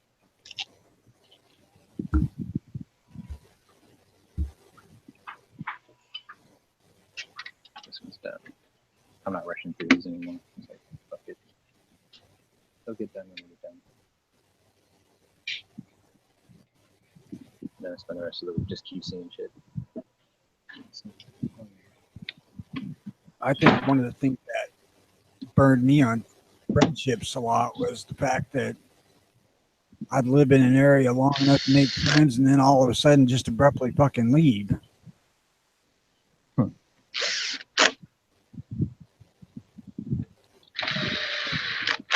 Friend will help you move. A good friend will help you move a body. I have 3 good friends. That was the story of hell my whole life, actually.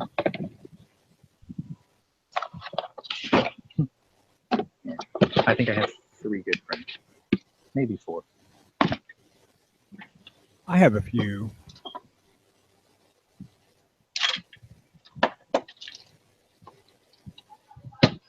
Hell, for a long time, my closest friends were in-laws, too. That's odd. Well, the one who's still my friend and is still alive is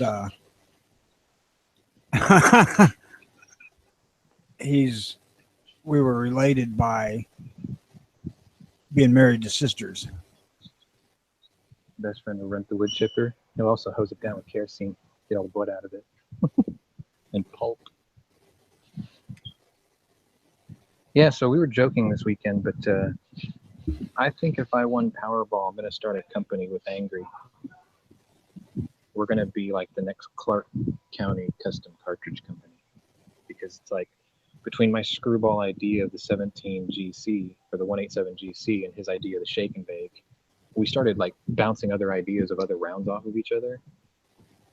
It's like he's got this one that he wants to call the Muy Caliente, which is triple odd buck, powderized, like habaneros or something, and dragon's breath. And I was like, that sounds good. And then we'll do one called the Carolina Barbecue, and we'll use like powdered Carolina Reaper peppers. They all gotta be wrapped in pork rind or something. I want to make one called the Carolina Riot Grenade. So what it is it's going to be a police usable beanbag round, right? And in the beanbag round, you just put like silica gel or rice or something in there to kind of just give it some ballast. And then it's just a beanbag with that ballast and nothing but powdered Carolina Reaper peppers. So like when you have to stop Antifa, or you have to stop like BLM, or if you have to stop just any rioter in general, you would take one of these rounds and you would shoot them right in the chest with it, and the impact of the beanbag would scatter the powder through the material right into their face. Carolina barbecue riot round.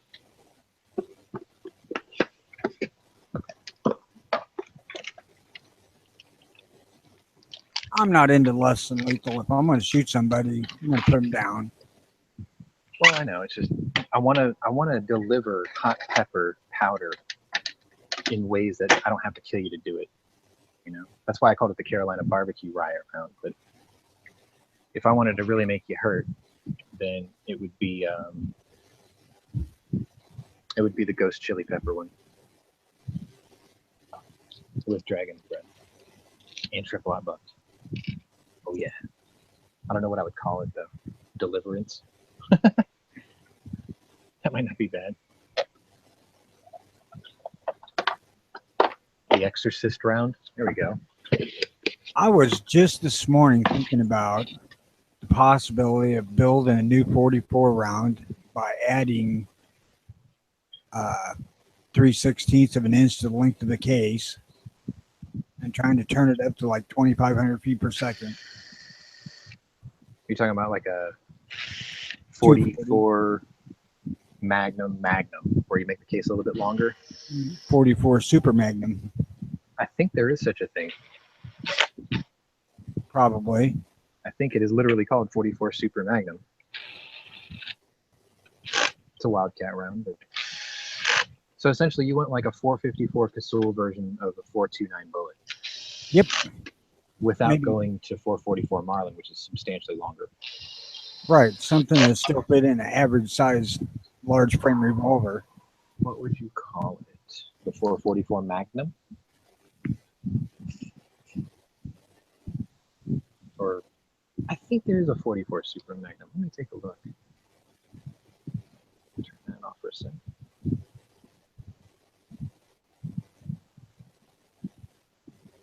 Oh, it's 12 o'clock America, and we're another day closer to victory. Haha, it is noon.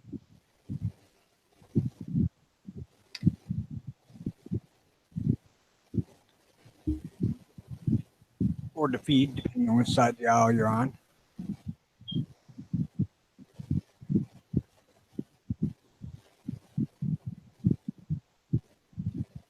Yeah, there is a Super Magnum.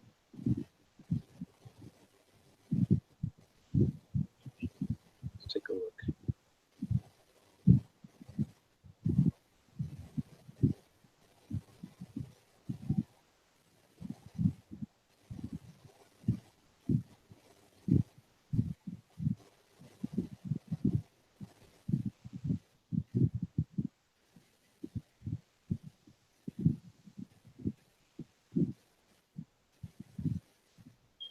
Gates tested Super Magnum cartridges in 357, 375, 44, 45, and 50, and 60. Super Mag cartridges are 1.610 inches long. 357, 41, and 44 Magnums were all the same length. Use the same bullets as original Magnum cartridges. Extra powder capacity can increase muzzle velocity up to 40% over a standard Magnum rounds. Dan Wesson began production of revolvers chambered in Super Magnum in the 1980s. 357, 375, and 445 Super Mag cartridges. In 2000, they added 414 Super Mag, which is the 41 stretched. 445 is the 44 stretched. So yeah, it's done. 327 Federal Magnum actually is a Super Magnum round too. It's a 32 H&R stretched out. So that new LCR is chambered in one of those kind of rounds.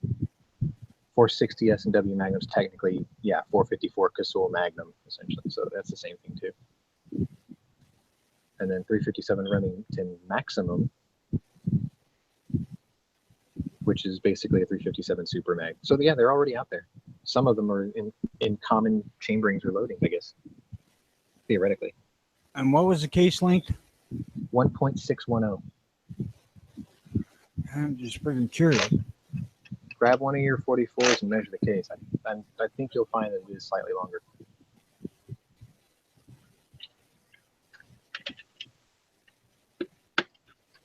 Because if I'm not mistaken, 1.610 is almost close to a fully loaded 44 Magnum overall length. Now I'm going to have to look that up. Shit, that's bigger than what I was looking for because the trim length is 1.280. Yeah. Yeah, overall length 1.61 for 44 Magnum.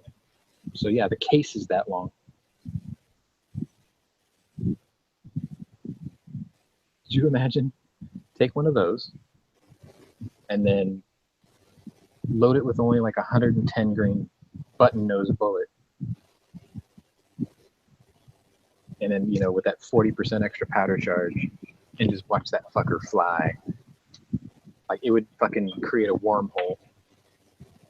See, what I was thinking was that what I was looking at by 3/16 was how much I could fit into my freaking Blackhawk. Oh, well, that's the thing, though. See, you're thinking of the cylinder length, right? Right. But if you made it 3/16, you're planning on using a standard 44 bullet to standard crimp depth. Whereas you're probably thinking of something like 240 grain. But if I took a 44 Magnum and put a 405 grain bullet on there, it would be at the very end of your cylinder already. Right, yeah. The way they got this gun designed, you could put in probably 3/16 longer cylinder if you just modified the forcing cone a little Yours bit. doesn't have a ridge A ridge where? on the face of the cylinder. Like, for instance, you know how on a 38 special you can't put a 357 because it catches a ridge at the end of the cylinder? On your 44, is it just smooth bored all the way through? Because it head stamps off the rim anyway, or head spaces off the rim anyway.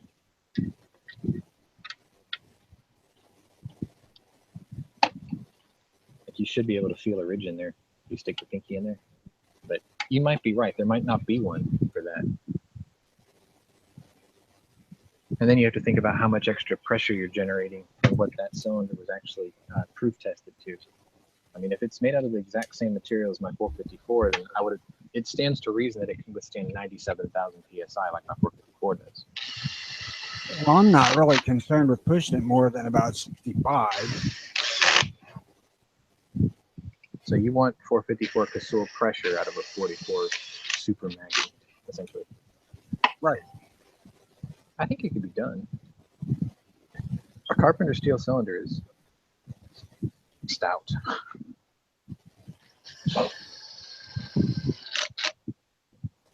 I really can't see a ridge in this thing.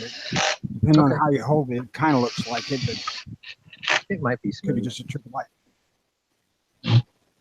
Because they never planned on somebody loading a cartridge longer than the standard 44, you know?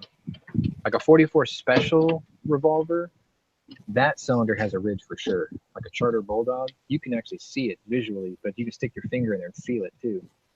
Right, because they want to make absolutely certain some dumbass don't put a 44 Magnum in it. Yup. Which is funny because, I mean, today's GP100, you could load a 44 special to almost 40. You could probably load it to 44 Magnum velocity and it'll hold up. Almost certain of it. So I'm pretty sure they use. No, they don't use Carpenter steel in a GP100. Never mind. I don't know if I'd push that.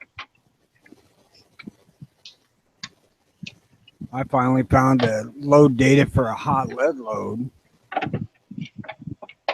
Yeah, but did it have a caveat of what the Brinell hardness of your projectile needs to be? Because it's meant for linotype. Okay, yeah, because that's gonna be some hard shit then. But the plated stuff holds together like that too. So yeah, the stuff that's actually plated with the copper plating. I'm in the habit nowadays of when I go to the range, which it's been a long time now, but when I do go, I go through my cast bullets first. Like the first thing I'll do is I'll group cold, and then as my hands get used to it, then before I leave, I'll do a second group shot. But I use the lead ones first. That way, by the time I get to the full metal jacket part of my shooting, it's scouring the bore, for any lead that might be stuck left behind. I fucking hate cleaning smeared lead out of barrels. That's almost as bad as cleaning cosmoline. Almost. It's more frustrating, that's for sure. Well, I know one thing. This son of a bitch was god awfully dirty when I got it back from them. Mm-hmm.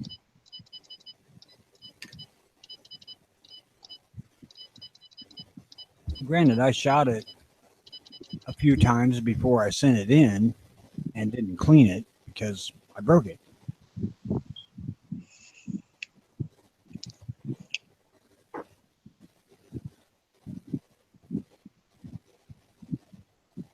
Well, HBS is on.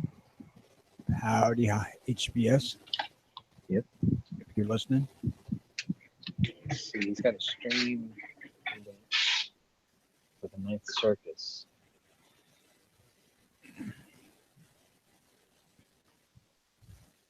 Ninth Circuit Trump executive order on immigration. I thought they already stopped it, so why would they continue pressing on? This is just the next step in that particular procedure.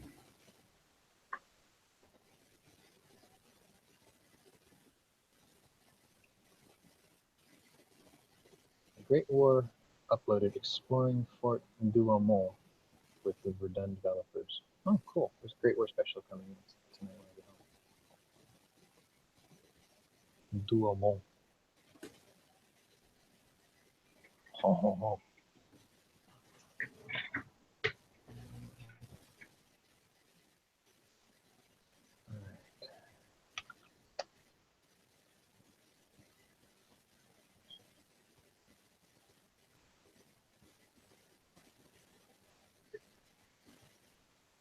Virginia mayor condemns horrific protest. A large group of torch-bearing white nationalists protested the removal of statues honoring Confederate generals in Charlottesville, Virginia.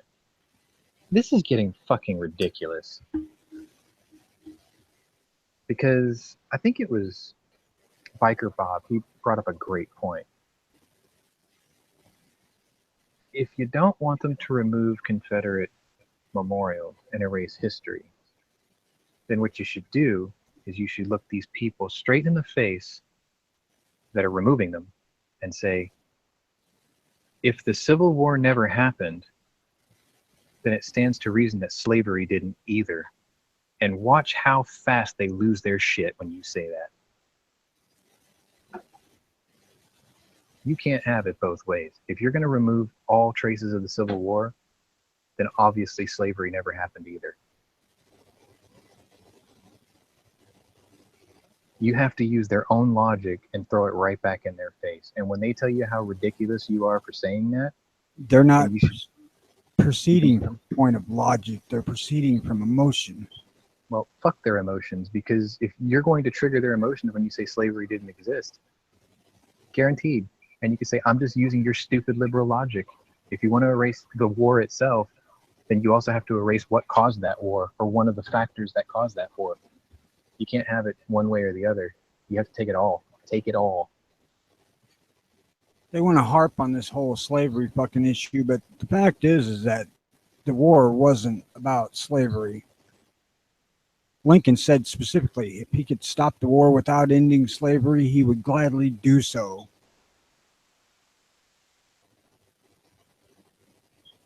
It doesn't matter. Like, everybody who was involved in it in the first place has been dead for centuries. And the fact that we keep bringing it back up is just humanity's way of perpetuating racism. It's like, we don't. No, everybody does. You just, if anyone brings it up or talks about it or does something against something that happened 300 years ago or 200 years ago, then you're part of the problem. It's like everyone just goes to these memorials just to say that this happened. It's a reminder so you don't do it again. Like, there is no farmer in this country, anywhere, that is forcing someone to pick cotton or pick tobacco against their will. They're all employees now because they're all corporate farms with government subsidies. It's all bullshit.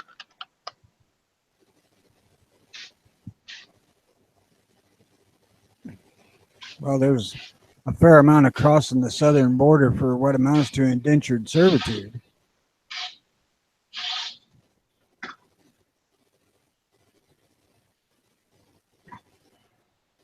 Woman killed saving daughter on Mother's Day. Okay.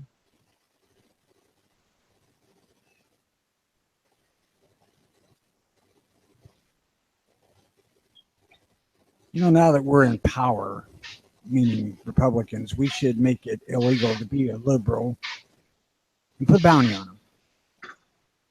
Oh, we're not in power. I know it. That How much was shit isn't getting done? completely sarcastic.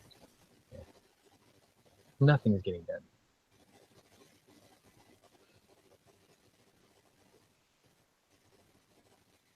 I'm sitting here watching a movie Dave Grohl did called Sound City.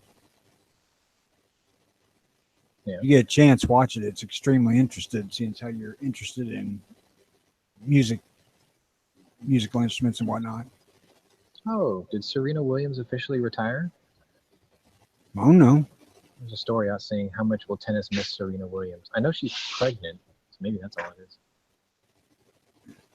didn't stop her from playing the Masters or Champion or whatever the fuck it was.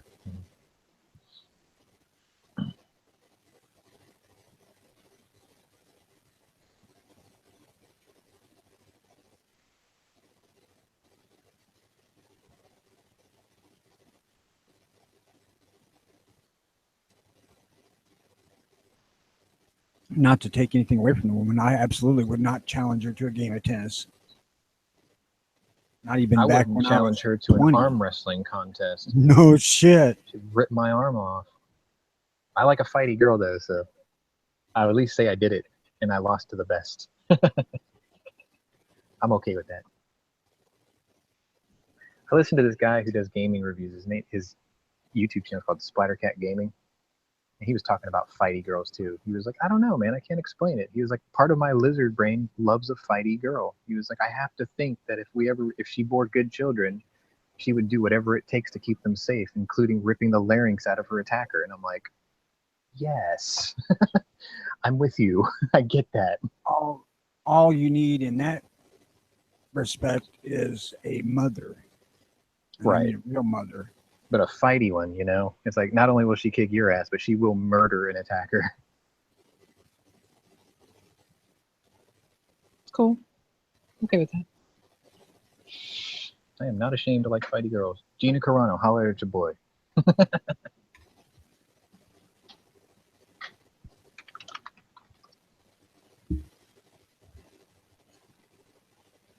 Well, I don't want to be tagging a limp dish rag.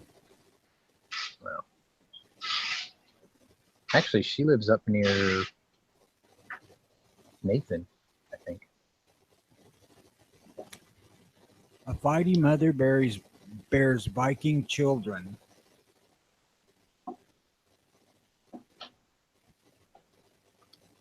That's cool too.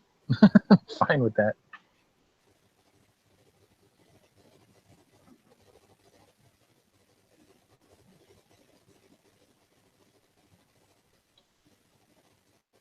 Yup, she can kick my ass any day, as long as I can have my way afterwards. Go fetch my water. I'm slightly parched.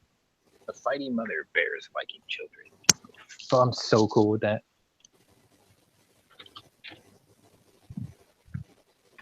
Be like, my son's about to graduate high school, so Daddy gave his son a Viking braid as he walks across the stage.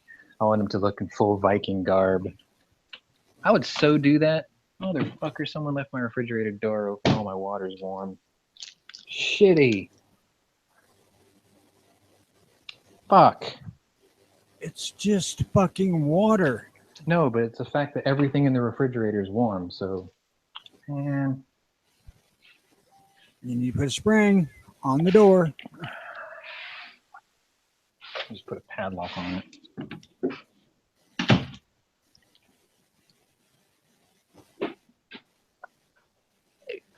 Yep, I would so do that if I had a son that was from a freaking. If Gina Carano bore a son for me, I would fucking braid his fucking beard as a proud father. Give him a Viking braid. There's no shame in that. Pointy hat with horns. I don't think I'd do that far, but it's like if you're gonna grow an operator beard, do something with it, you know. So that's what I would do. I don't go for the whole beard thing. And my dad always told me, don't let it grow on your face. It grows wild on your ass. My dad says the same fucking thing to this day. It's like he's almost completely bald up top, right? And I'm like, you got to do what my friend's dad did. I was like, shave your head and keep it shiny and grow a goatee. I was like, it'll make you look younger at this age. And he was like, I'm not going to grow on my face what grows wild on my ass. I'm like, I would if I could, but because I'm half Asian, it's like, I have facial hair on the left side of my face, but almost none on the right side of my face. And that sucks. So I can never, the connector for my goatee still hasn't grown in. It's like on my left side it has, but on the right side, so I don't bother with it. Don't worry, that left one will drop eventually. Yeah, when I'm 50. That's why I don't have an operator beard.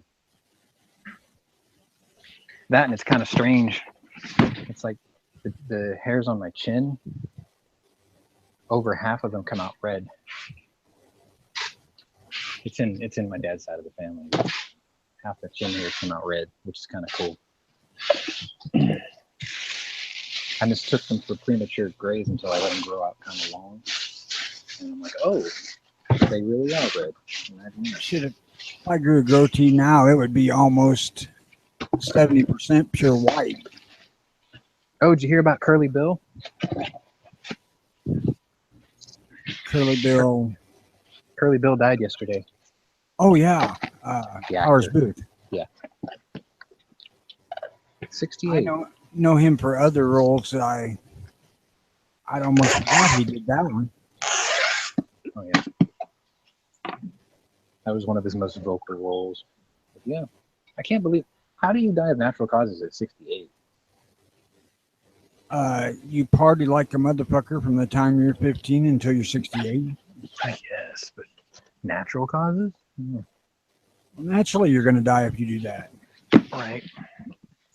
What gets me is you see people that are 79 that die of heart disease or something like that. They died because they're fucking old. Well, that's the thing. Age isn't what's killing you. It's a degenerative condition from being around that long that kills you. It's like nobody dies of old age, ever. You die because your heart stopped, or you died because you had an aneurysm, or you died because your brain has degraded to the point where it can't sustain you. There's always a medical reason. It's not old age. Oh, he went in his sleep. No, he didn't. He died in his sleep, but I'm sure that moment that his heart stopped, his whole body went into fucking shock and convulsions. There's no peaceful death. No fucking way. Like as soon as the brain loses oxygen and you're still conscious, but you're locked in your brain, you're locked in your body in the dark, your brain's probably freaking out. Starving for air or whatever. It's like that white light that they tell you that people see when they're having a near-death experience. I think that's the brain overdosing on dopamine to give you one last like painkiller before it dies. I'm pretty morbid when it comes to shit like that. Harry says that Confederate flag thing was in Portland, which makes sense.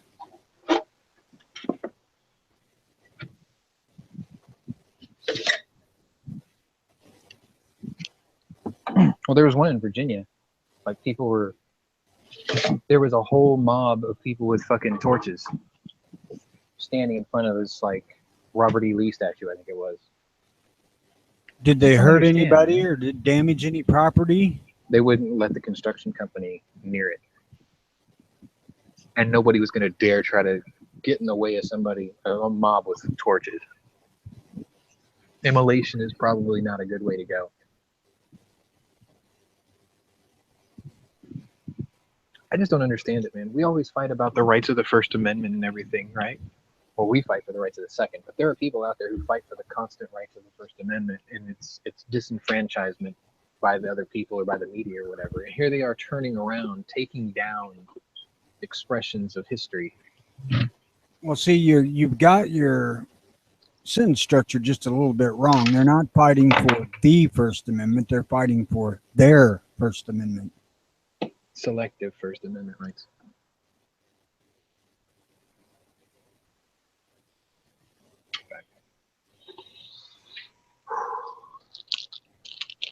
Like you said, do as I say, not as I do.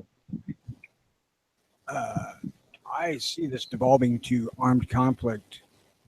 I wish it would hurry the fuck up and do it. Honestly. It's like, you know how throughout history there have been generations of people culled from humanity, whether it be because of nefarious reasons or whether it was disease or something like that.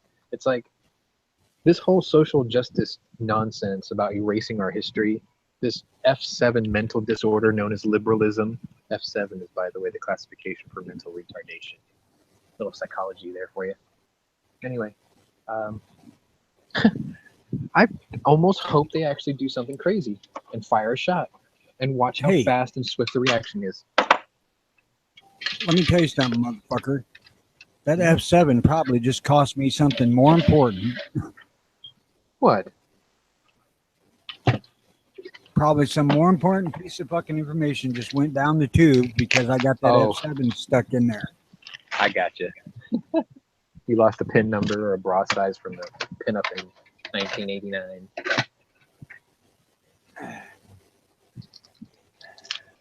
Yes, that will happen. Sorry, I was a psychology major in college. I had enough crazy girlfriends to want to know, or to have an interest in finding out why they are the way they are. No. A lot of it's chemical. Hormonal imbalance. Oh, yeah. Yeah. Yeah. It's all about people's serotonin levels.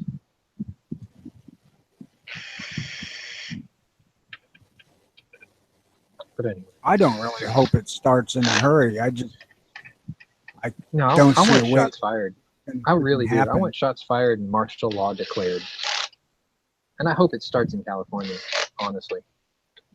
Like Brandon would fucking haul ass across the border to Ventura, grab his mom and dad, and fucking leave the state once and for all. And then the whole way back to Arizona, he would sit there and point at the burning embers of the land he's leaving behind, screaming at his mom, screaming at his dad. He goes, "You see this? You see this? This is what I've been warning you about for years. And this is exactly what it's devolved into. And now it's going to take people like me to respond to this shit and put it down once and for all."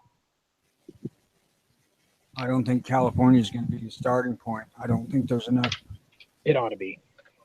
It ought to be. Yeah, I agree. I'd haul ass that way, man.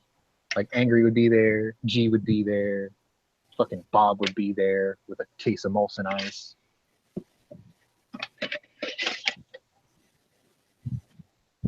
Everybody be all strapped with fucking AKs and ARs, and I'm just gonna limp along with a fucking 4570. They're gonna look at me and go, "What the hell's that for?" I'm like, somebody's gotta have the sledgehammer. I actually see New York or New Jersey being a more likely catalyst for that sort of thing, or maybe one of the southeastern Carolina states or somewhere in that area. Dare I say Chicago could be one of those areas? I doubt it. I don't think so. Too far gone.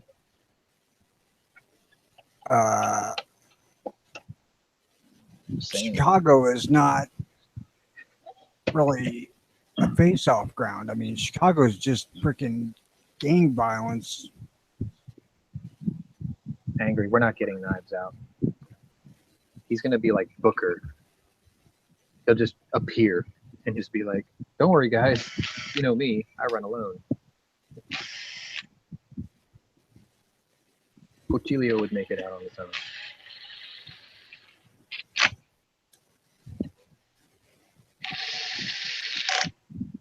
I don't know.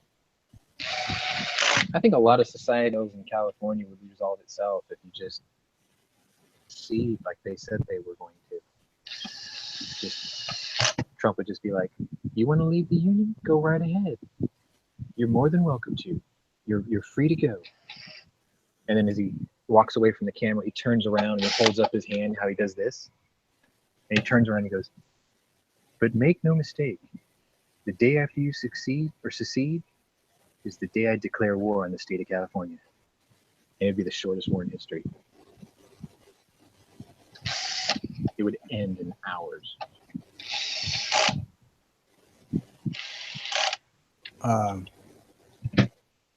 I don't know. Washington might be a point that it could start, but I doubt it. You know what my problem with Washington is? They want to be DC. California. No, I meant DC. I have a problem with Washington, DC. I'm going to bounce this off of you guys, for you and the folks in Gunchannels that are typing. My problem with Washington, DC is it is geographically and strategically vulnerable to the coast. It's like, out of all the places you could have put the national capital, you put it within missile strike range. Now, obviously, it wasn't like that when they first built the area, but, you know, after the Well, it kind of hit the middle of the country at the time the country started. Yeah, it's like fucking put it in Kansas. Now, Makes more Kansas sense. is too close to me for fucking nuclear fallout. But that motherfucker Well, the farther point away is from me. Think of how far those ballistic weapons would have to travel before it got there. Think of all those systems in place to intercept such weapons, right? So you would want that to buy you time. I just can see Washington on. Thank you. It's geographically vulnerable, and it's almost arrogant to leave it there. It's like, oh, That don't worry, is they're not fact. gonna hit it. Yeah. It's like, Hell, you know, Britain got it in the you War of see terrorists. 1812. They But you burnt see that terrorists fucker to the constantly. ground. They're always like, "You Americans are so arrogant," and you're like, well, yeah, look where our capital is. I guess they have a sort of a point there. Yeah, Skippy, we all got guns. Or then you turn around and you're like, well, we can't really move. I mean, we already built all this shit. I think that's a lot of the reason why they never moved the capital after. Originally, it was in what, Pennsylvania, and then they moved it to Washington, right? So it was before they built all well, that. they don't want it in any state. That's the point. It's just retarded. I know why. In 1812, the Brits burnt the fucking city to the ground. And we didn't learn. It was, who shall we build? But the reason that it's where it's at is because they didn't want it confined in any state. That way that state couldn't have undue influence. Well, what you do then is you take the panhandle of Oklahoma, that little stub on the end, you know, because it's shaped like this, right? More or less like that. Oh, sorry, you can't see it, but people on Gunchannels can see it. Say the state's shaped like that, right? You take this bit here, you lop it off, and that becomes the new capital, and Oklahoma is the rest of that state. You make that the District of Columbia. Far enough away. Yeah. You have the protection of the Rockies on your west, and you've got a little bit of extra distance on the east. And you got all of that motherfucker Texas to come up through from the south. Yep. Or Arizona, which is equally bad. I don't know about New Mexico. Well, you might be able to slide through there, but well, once 2077 rolls around and the bombs fall and the Chinese invade Anchorage and I get my T-51 power armor, I'll rebuild the country with a new enclave and we'll put the capital right there on the panhandle of Oklahoma. Well, I don't give a shit. 2077 all been long dead. Nah, man, we're all gonna be like, you know, Ghost in the Shell bodies and shit. Be badass.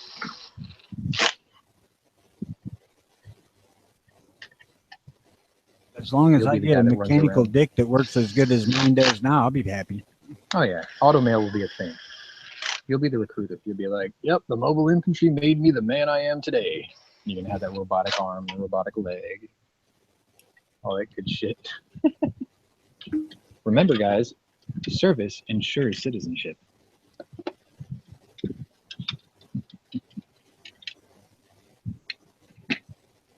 Sorry, I'm on a rant.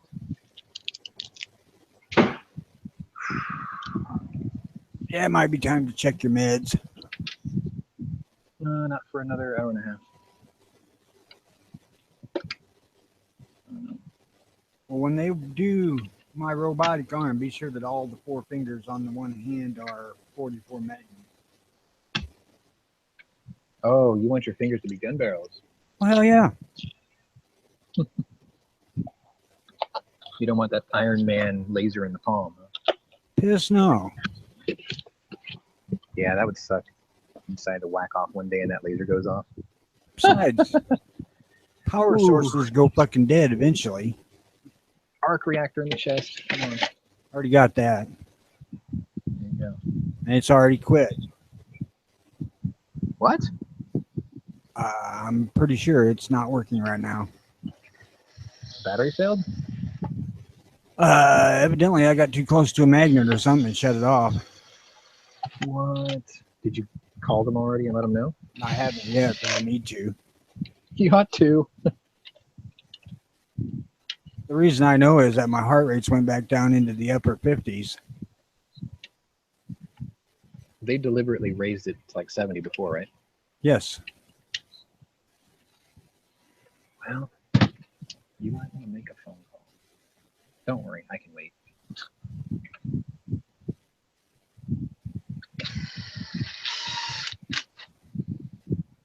The incision scar all healed up now? No, it's still extremely touchy. Are you putting like Neosporin on it every day? No, You ought to. That shit works. they told me specifically not to. Really? Like, don't mess with the scar at all. Clean it with antibacterial soap. That's it? That's it. I'm surprised they didn't say go ahead and use Neosporin. That shit is badass. Like, I almost lost my finger. Let me see if I can find the scar.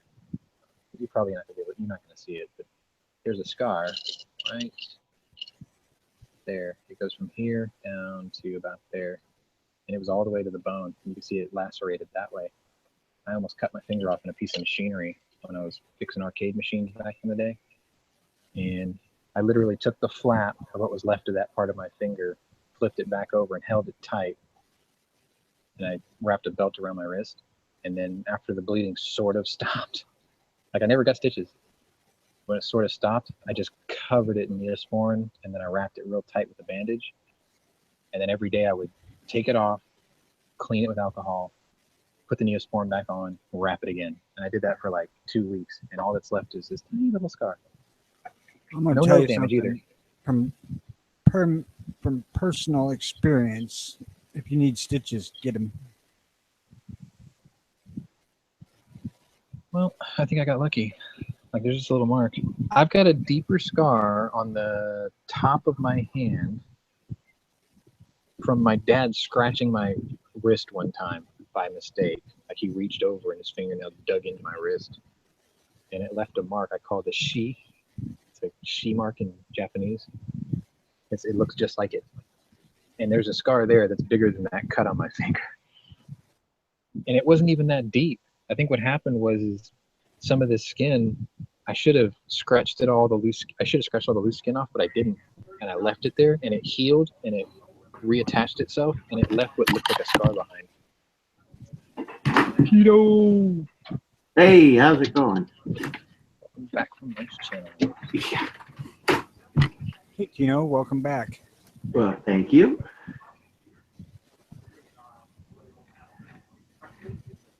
Harry wants to turn into RoboCop. I want to turn into Bato from Ghost in the Shell. Just saying. Like I'm one of those people that when I play video games, I always play the big guy. When I buy my guns, I always buy the big guns. Because I was like a little skinny dude my whole life growing up. And now I'm starting to fill in a little bit. I'm like, yay, I could finally be the big guy. And then my heart's like, no, you can't, because you can't exercise right now. Motherfucker. Like, I was just starting to do it in November. I changed my workout. I was doing like push-ups and pull-ups and everything that was more strenuous to the body. I was actually putting on meat for a change. It was great.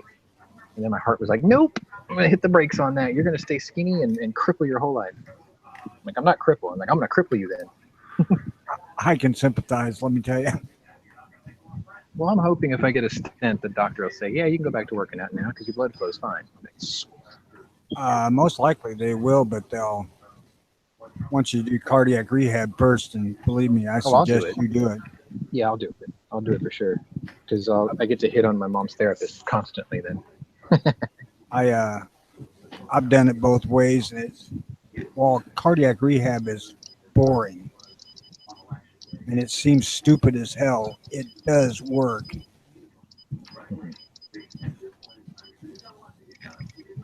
Well, today will be 1 week since my insurance cards were supposedly mailed to me. They still haven't arrived. It's getting really frustrating because I'm getting advertisements from them, so they're getting to my house. The cards haven't gotten to my house. This will be the second time. Kind of annoying. Well, be sure you're opening all the advertisements just in case they. I did. It was just a little leaflet thing. No, he told me exactly what it looks like. It's a plain white envelope with just my return address in the middle. Keep an eye out for it.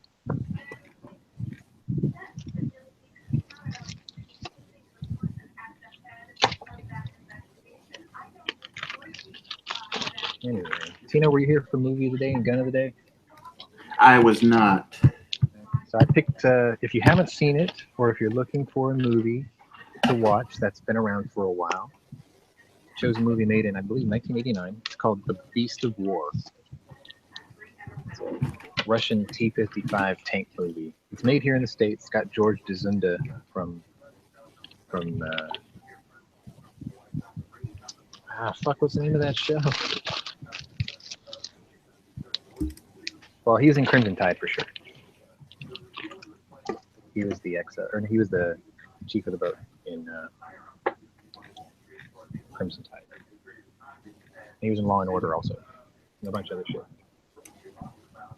But it was a really good movie, and it had this really creative gunsmithing section where the gunner of the tank defects, and he's hanging out with the rebels, and the rebels have an RPG-7, and they keep playing with it, but it doesn't work. They broke it somehow. And he takes what I chose as the gun of the day. He takes the short magazine Lee Enfield, but that was left behind from the 40s, and he takes the sight spring out of it, and he rebuilds the trigger mechanism on the RPG-7 with it. And then later on, they used that RPG-7 that had one rocket-propelled grenade left, and he shot the tank with it and blew the main gun off.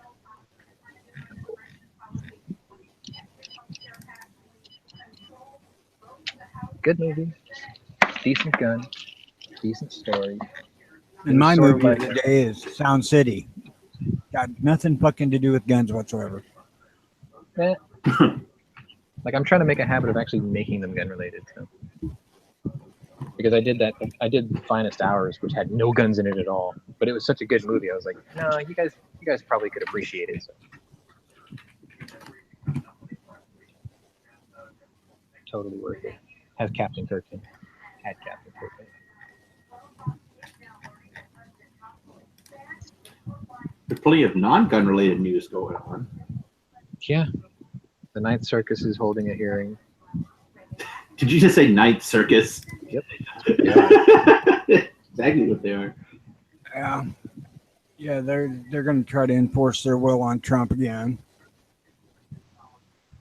See, and what's really sad is because of their technical repeated abuse of power, technically, they're deliberately stymieing the process every time. It's always them. So yep. In response, he's going to be like, I'm going to dissolve the Ninth Circuit. We're going to split you in half because you're acting like a treat, or not a treat.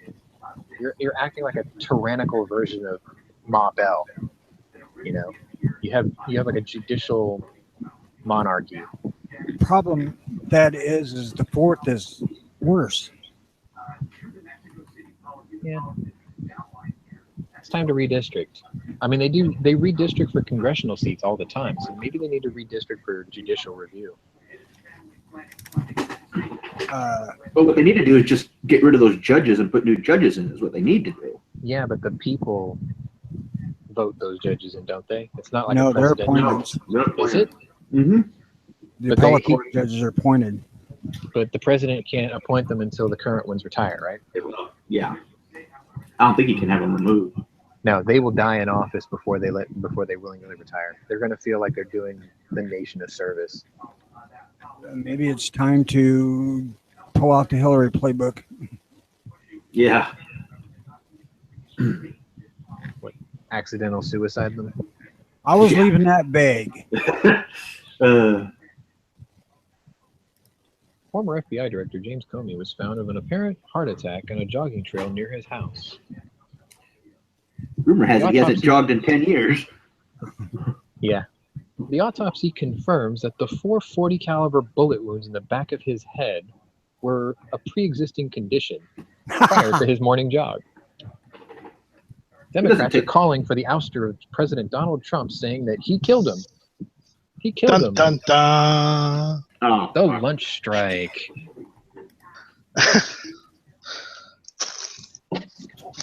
The one who was bitching about him not starting the show early and then took off to go fucking show off. Yeah. You know, I got to give you that nudge, otherwise, you know, you just won't have the motivation to do it. Man, don't you see what I called it? This is the post-Quark edition. Yeah, well, you know, it's your fault for not starting early. My fault for having a heart condition, too, but you don't see me bitching about it. Actually, we do. You tell us about it all the time. Because it's bothering me all the time. You wait until you get yours discovered. Yeah, it's like having an in-law sit on your lap all day, every day. Yeah, brother-in-law. Did anybody, this isn't gun related at all, but since we've kind of ski-daddled past that, did anybody see what Miss USA said? What? Oh, they asked her if she believed that healthcare was a right or a privilege, and she said that it was a privilege. Really? Yep. That's got people pissed off. I agree with her, but she'll be asked to resign pretty soon. Well, she just won yesterday. It's a financial privilege. Still. Those with the finances are privileged to have it. That's what and it live really longer. is. I mean, if you want to get technical about it, she isn't wrong. I've got a medical curiosity for you guys. Did you hear about the dude? I think he's Russian. He's going to be, in September, he's going to be the first person to undergo a body transplant. Yep. Saw that. You told us about it, rather. Yep. Would it stand to reason that if he becomes the first successful body transplant patient, that people are going to start looking into defrosting Walt Disney's head? I don't think so, but I don't think they've cracked the problem of the cellular decay when they defrost human cells. Yeah, number one, they can't defrost you fast enough, and number two, back then when they froze you, all the crystals grew and destroyed everything that it froze anyway. Yeah. You're assuming that this body transfer is going to be successful, and it's not. I can tell you that. It was on the X-Files years ago. The guy who's getting it done, the doctor who's going to perform the surgery, he's the head doctor of a team of 30 guys or 27 guys, or something like that. He's been working on perfecting the technique for 30 years, like how they were going to do it. So it's just a matter of tying the blood vessels in a timely fashion, or crossing them. The guy that's going to have it done to him, he's already terminal, right? Yeah, like his body is going to kill him. So it doesn't matter if he waits for his body to kill him naturally, or they go and do this and he dies during the process. The issue is he knows he's gonna die regardless. He'd rather take a chance than than just wait for it to happen, because no one wants to wait for it to happen. It's just there's no way it can work. Fuck, we're all waiting for it to happen. What are you talking about? No, that's not what I meant. Okay, he doesn't want to just sit there idly without fighting back, at least, okay? No, you got to look at it this way. He's going out helping science instead of, just waiting until he dies. He donated his body to science before he died. Cool. So, because how are they going to tie in his spine and everything so he'd be able to walk and move? It's just not possible. well, you got to commend the guy for at least trying. Well, I mean, I guess, but I mean, that'd be like me going up in an airplane without a parachute and jumping out. It's just, I know it ain't going to work. I'm not going to live. So, I mean, there are people that have done that. Well, not jumped out, but fell. Well, okay, but you know what I'm saying. I could try it. It's probably not going to turn out well for me. But that 1 in a million shot, if it does, man. Well, I mean, I don't think it'll work either, to be honest with you. I just don't see it working. I don't think it's going to work either. But the issue is just the factor that he's the guy who's already dying anyways. He's trying something at least. But if it does work, when it's my turn, I want a woman's body. I'll never have to leave this house. I don't think you can choose. I think they kind of just give you whatever we got. Yeah.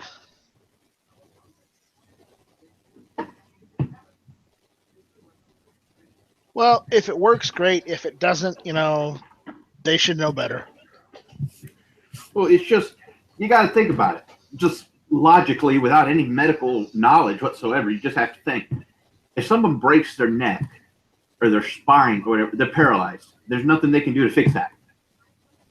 So how are they going to take some guy's head, put it on another body, and hook it all up so everything works? It's just, logically, if you think it through, it's just not possible. Yeah. Which brings me to another point. I mean, yeah, well, this procedure is great, but here's the thing. You just mentioned something. If someone breaks their spine, there's not really much they can do to fix it. Maybe they should be studying ways to fix it. I totally agree. Research into something that we possibly could fix instead of something that is so out there that it's fringe science. I totally agree. They should be working on ways to fix that, whatever that entails. Guys, the two are not mutually exclusive. No, I know. If they learn to put back together a severed spinal cord, they learn to fix spinal cord injuries. Right. Which is a good thing. People will be happy. Hey, you guys were talking about how impossible something was going to be, right? Right. Do you remember? Well, okay, so I've been out of school for 20 years, and at the time, my friend's little brother went off to Iraq, and he lost his foot on a mine or something, and they had no way to reattach it. They cut it off a little higher up the shin. He got a prosthetic. Life goes on, right? Today, nowadays, they can take the leg of someone else and attach it to you. They could take someone else's hand and attach it to you at your wrist and make it usable. They have a way to reattach nerves now. So back then when we said that shit was impossible, look where we are now. And now this guy with the head transplant is the exact same thing. Yeah, but you're talking about comparing head transplant to putting a hand on. That's kind of like a major and minor surgery type difference there. Right. The way that they described how they were going to do this is they're going to lay out the vegetable body and this dude side by side. They're going to tie a outbound artery to the inbound jugular of this guy, and then his outbound jugular to the inbound of the vegetable. So they're like jumper cables, right?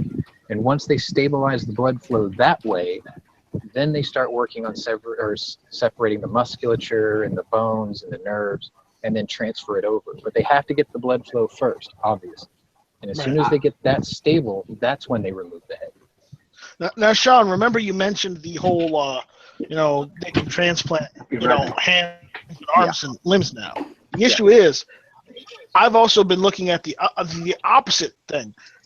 They can do that, but there's also lots of research now where technically they're just prototyping, and they're just actually doing trials now for robotic limbs as well. Sure. They've actually gotten that far now that they're doing test trials where people are electing, instead of trying to get an arm transplant, they're getting a bionic arm, and more often than not, they're getting more mobility out of that than they would have if they've just gotten a transplant.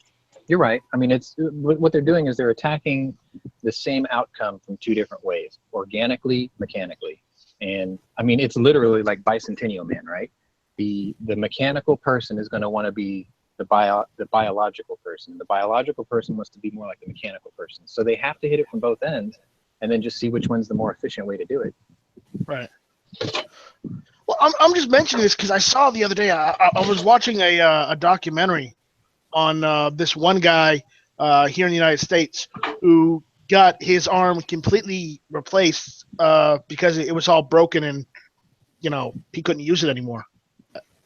And there was no point in doing any rehabilitation to it because it was gnarly, dude. It was really gnarly. So he had a prosthetic limb, a robotic one put on, and I mean, they're doing. Granted, they are doing firmware updates on it real time every time he goes and gets it looked at. But the issue is, he doesn't have full mobility with it, but he's at least got half. Yeah. But again, that's more than he had before he started. But again, comparing a prosthetic leg or arm or a reattached leg or arm to a full body thing is just not apples to oranges. It's definitely a leap. It's not a leap. Technically, without the whole arm transplants or limb transplants or robotic stuff, even we wouldn't be able to make the conclusion that the body transplant might be possible. Okay, you have to have stepping stones to get somewhere. The whole secret to deep space is going to be that having a body you can switch off like that. If it works, great, but if it doesn't work, just abandon it. Deep space is dependent on warp speed, Scotty. Come on. No. Realistically speaking, the whole suspended animation has to be liquid. It can't be frozen, so that way you don't damage tissue. Or you just have to make a body that you can easily replace. That's all it is. But here's the thing. They already have, NASA's already made ion drives, okay, which they basically run off electricity and they produce ion to propel an object. The issue is it takes a shit ton of power. The only way you're literally going to be able to power them in space is via throwing a nuclear reactor in there. That's fine. Make it so. If that's what it's going to take, that's what you got to do. Just do it. Yeah, but the only problem is it's very dangerous to try and bring nuclear material up into space because the factor that if something happens to the rocket ship and it breaks apart either upon exit or upon entry, you literally scatter the entire world with nuclear material. This is why we need to. This is why we need to continue the research on antimatter. Well, no, the thing is, I know what you're saying. What you do is you put up an empty reactor in the ISS, then you transfer it over to the. You build the ship up there. Yeah, no, I agree, but maybe there's another way we could make that reactor without using just straight up uranium or plutonium. Have you ever heard of the liquid salt reactor? Yeah. It uses a type of beryllium or something. It uses a non radioactive isotope to run the reactor, and that might be the way to do it. Oh. Elon Musk, get on it. No, I think it's called the molten salt reactor or something. I think that's it. I'm not entirely sure on this, but my point is that you'd have to, in order to be able to use those ion drives properly without trying to use a shit ton of liquid fuel, you would need to use some sort of power source that is equivalent to like the sun. Get on it. And the only power source close to that right now is a type of nuclear reactor. It can be done. I'm not saying it can't. It's just I'm just saying that if you try and send nuclear material up into space, you have to be very, very careful, extremely careful. Didn't we have a B-29 that was powered by a nuclear reactor as an experiment? Yeah, that was it wasn't just the B-29. The Air Force was trying to figure out a way to power their jets instead of using jet fuel, power them via nuclear reactors. Yeah, just spin them up like electric motors. They made a prototype. It was The U.S. glow in the dark. I don't know. It can happen. It's going to take somebody with enough drive to do it.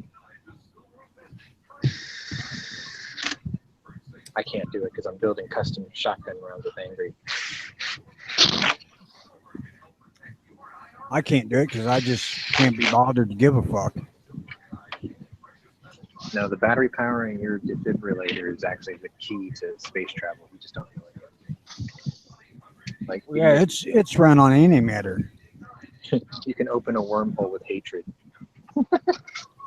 And Sean, I think the type of reactor they were using to test on that airplane Chrysler made a nuclear, or Chrysler made a turbine pump. It was a type of molten salt reactor. So it can be done. It can be done. It's just you got to get the funding for it. Really, that's all it is. It'll give humanity purpose, like real purpose. Go spread like cancer. Get off this fucking in space. It's reactor. Go play in space. Yeah, hey, there ain't no guns in space. You're safe out there. Well, you can't tell me about the fears of radiation in space because that's all it is. That's all there is in space is radiation. Tony, in space, we just gotta have to make bigger guns. You know why?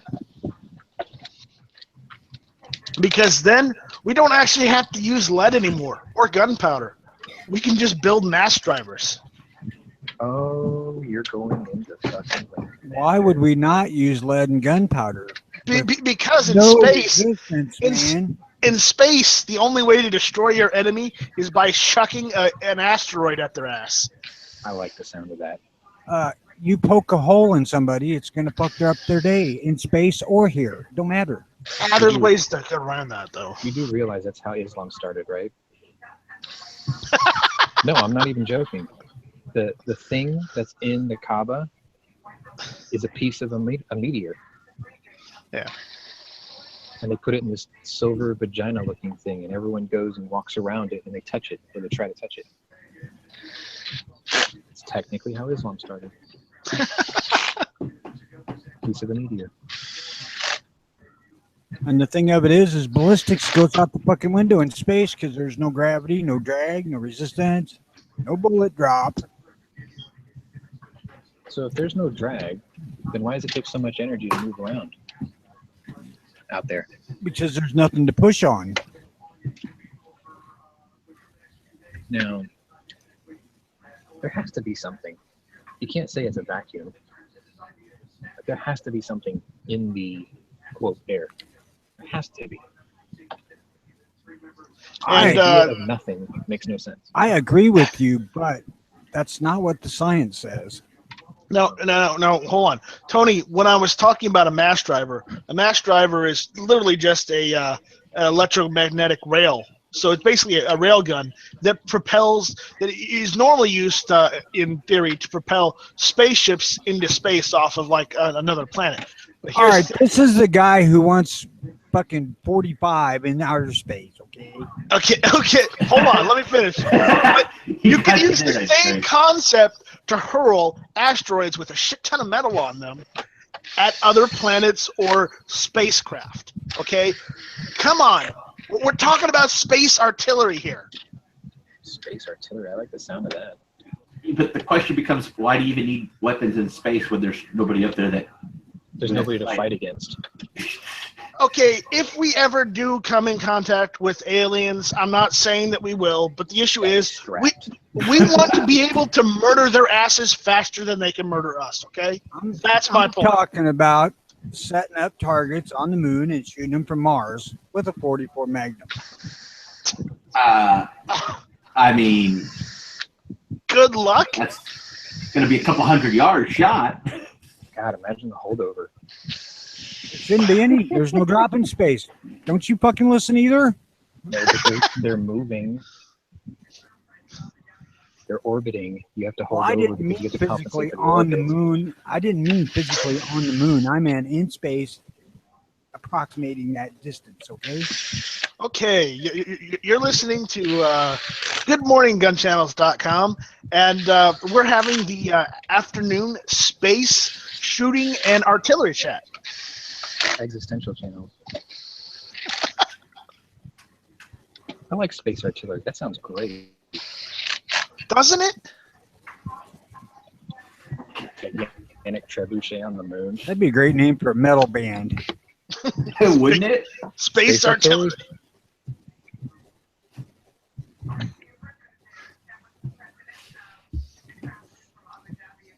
Got a really good show for you today. Really good show. We've got the galactic railguns.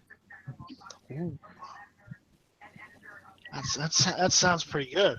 Yeah.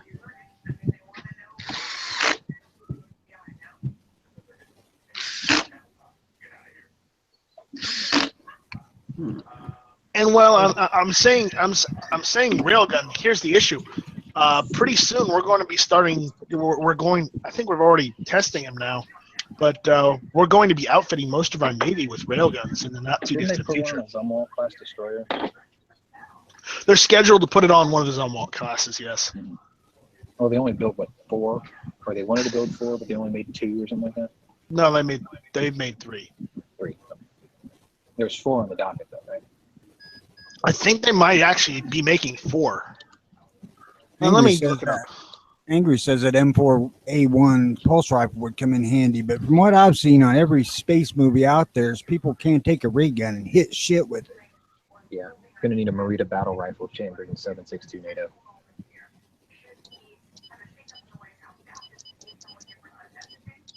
Yeah, they're only making 3. The third one, it's almost finished. Probably because they realize this thing's a piece of shit. No, it's because they both, one of them costs 22 billion. No. Trump would send that back and he'd be like, okay, you recalculate that shit. That's bullshit. That's a rip-off. Look what I did to Air Force One. I don't think so. Yeah, didn't he use his own or something? He threatened to. And they were like, okay, we'll cut the price in half. And he's like, see, I told you fuckers, greedy bastards. Stop looking at my hand. Huge. No, man. That ship was doomed from the start. You're going to build a, quote, destroyer that's bigger than a heavy cruiser. Oh, God, this can't be good.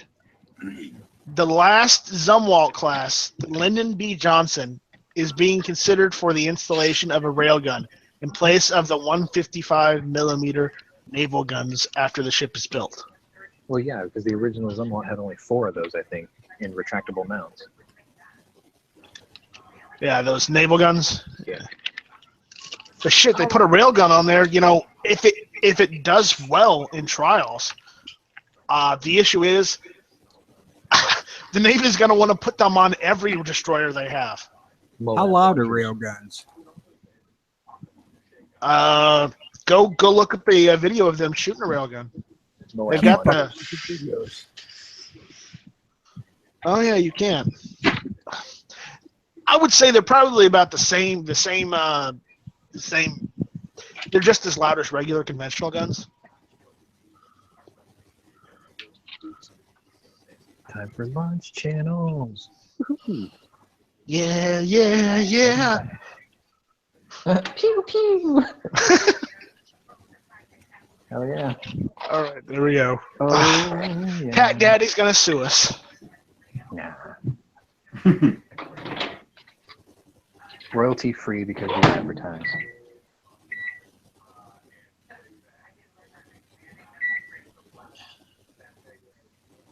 Shit. It's not plagiarism, it's promotion. Also, Harry, ask Neil deGrasse Tyson. Fuck that guy. I want my fucking planet back. That's all I gotta say to that asshole. I want my planet back. I want that, I want all those years in school learning that, Pluto was a planet back. God damn it. I want Star Citizen to be real and not vaporware like it's been. You know how much money Star Citizen has raised since its inception? $148 million. Where the fuck is that money going? Hey, Sean? Not to me. Sean, you're looking at someone who has alpha. Well, yeah, so do I. It's just I want it to be done. Like, make it so, I don't know why, but, they're trying to make an A title without, $100 million. Well, I mean, it's like, there's that, and there's H1Z1. It's like there's this whole era of games that aren't being completed, and everyone's donating early, and the developers are making money just developing the technology for the next guy to come up with something else. Yeah. I will be right back, and we'll continue this conversation. I'm lunch channeling.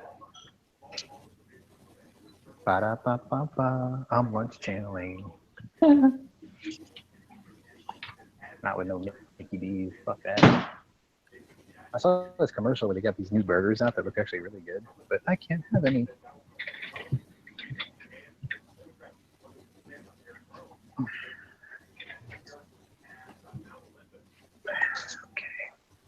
Sorry about all the grunts and squeaks. I'm getting old.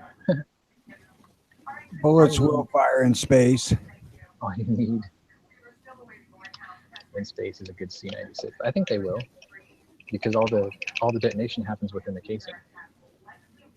They'll fire underwater. They'll fire in space. Yep, because it's a sealed unit. And how far they go afterwards, that's a different story. Yeah, you may have to mix in some solid oxygen with the gunpowder to get them to burn completely, but they will fire.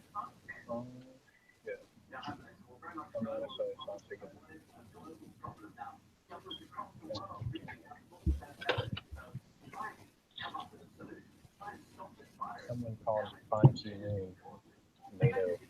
Get them on the horn. There's enough O2 in the friggin' shell casing to make them go.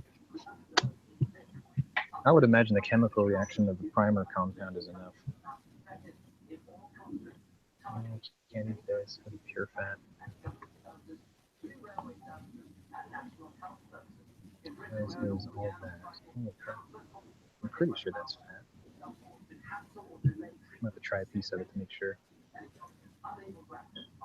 That would probably be a case where a light loaded case would fire better than a fully loaded one, but still. That is pure fat. It has to be. It looks like it. But they make solid oxygen pellets for them little torches that you can use. So there is solid oxygen that could be mixed in a little bit to make them work when we get out into space having war.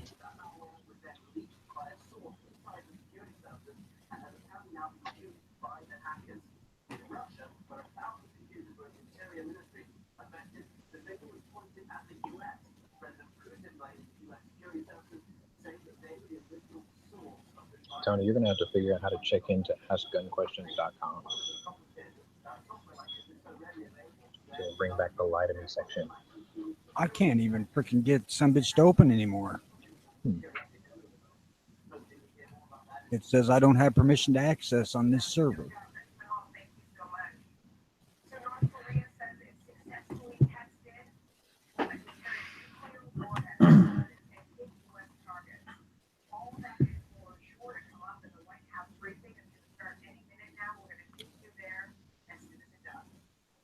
Yeah, so World of Warplanes did this contest. They were like, show us images of your RC model aircraft. I found a picture of these. This guy built a 1/3 scale B-17G with working gas radial engines. 1/3 scale. It's humongous.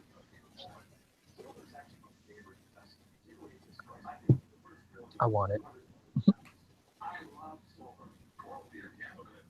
Of course you do. And on the Star Citizen thing, Sean, I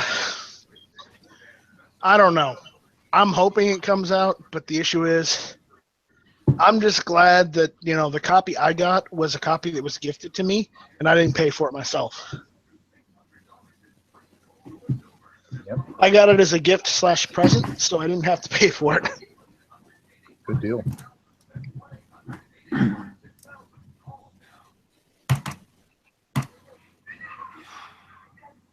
Otherwise, I would have bought a freelancer. Or I would have spent a shit ton of money on a constellation.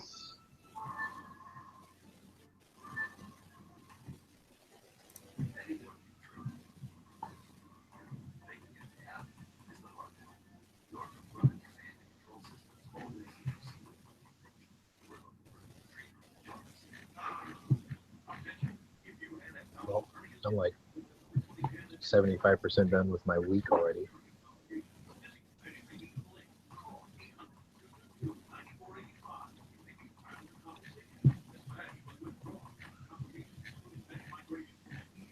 I'm trying to figure out how I work with people that are less than intelligent sometimes.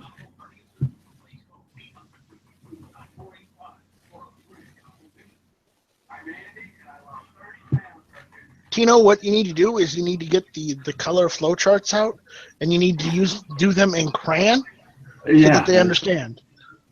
Well, standard practice, let me just tell you, I'll tell you the story, it's nothing confidential, is if you ask for a report to be printed out, you select what it is, you send it over, and they print it out. And typically, unless you specify, you get the unredacted report. Because why we write all these up, so why would I need a redacted one? It's not like it's going to someone who's got a concealed name for me. So about an hour goes by, it's 700 pages. About an hour goes by. So I go see what's happening. They're like, we printed you out the redacted one, is that okay? Why? We don't know, that's just what happened. Well, no, you have to know what you did, because to get the redacted one, you have to do a totally different process.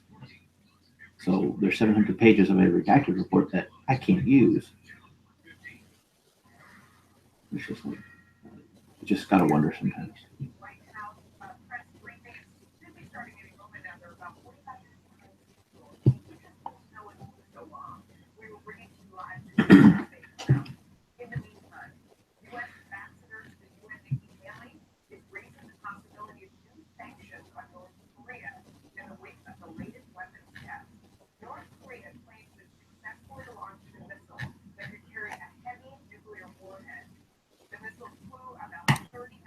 Amit posted a picture of Mikhail Kalashnikov test firing a British L-85A1. That's awesome. He was quoted as saying, "You must have very clever soldiers."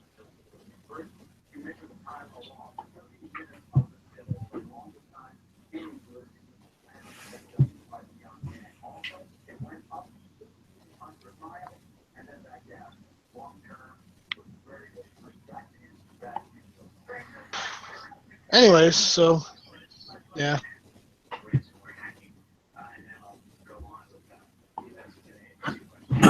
Hey Sean, I actually have some topics to talk about on Hit or Miss Tuesday. You're kidding. No, I'm not. We'll give the people a preview while I lunch channel. Oh no. The only way they're gonna get the preview is if they watch Hit or Miss Tuesday nights, 9 o'clock Eastern. It ain't worth it. 8 Central, 6 Pacific. And Tino, if it isn't worth it, why do you attend? I attended one in 2 years. No, and you're probably gonna attend the next one too, just for the hell of it. I do in fact plan to be there tomorrow night. I knew it. You'd miss me if I wasn't there.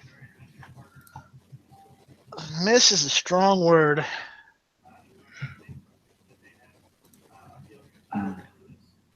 Well, guys, I'm bailing out of here for a while. I'll catch y'all later. Tony's got a lunch channel set up. Have a good one. Later, Tony.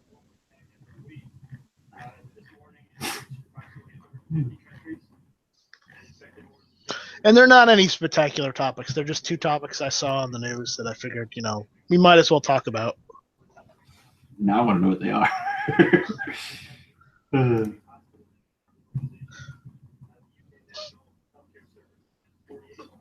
One of them I saw in the paper the other day, and it's from a few months ago.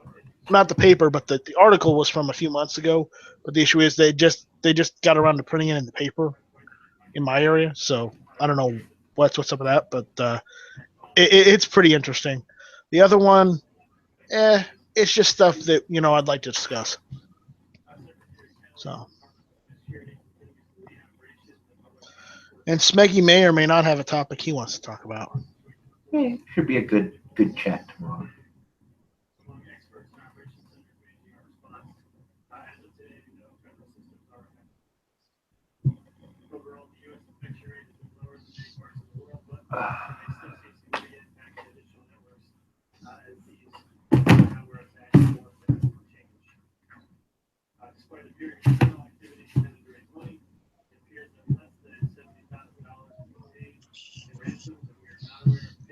Maggie will talk about the greatness of the PMR-30. Caltech needs to make a 1911. Oh God, no! Please, no. Could you imagine what a piece of crap that would be? Well, the only constellation I have is the fact that the guy who designed the Keltec guns is dead. Caltech follows up with a polymer-lowered 1911, and in response, High Point creates their first 50 AE pistol. God, it sounds so wrong. I would not fire that from High Point. Dude, they're gonna call it "Getting to the Point." Yeah. That's not Keltec guy. It was the High Point the High Point guy. Or they'll call it the exclamation point in 50 AE.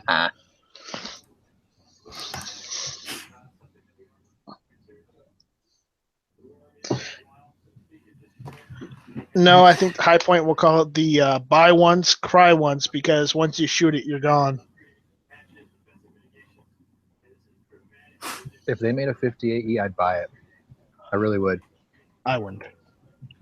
Because you got to remember that guy's premise of creating High Point in the first place. He wanted self-protection to be affordable for everybody, right? They're not the most elegant. They're sort of crudely made, but they work. So you get one of those in 50 AE, I'd buy it.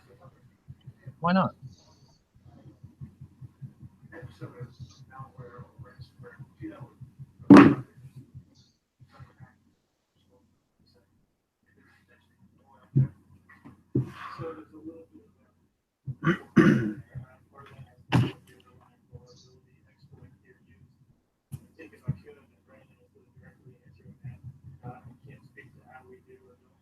Think about it like this.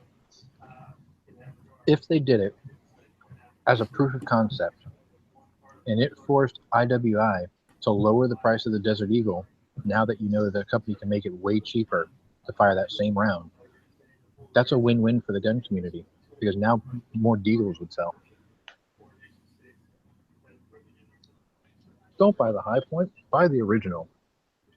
MSRP, $9.99. Holy shit. I'd be all over that.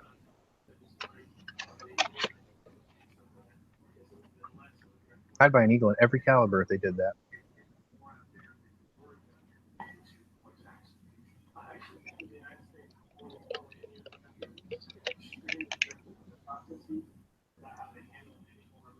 See, I have foresight. Massive foresight. That would do it.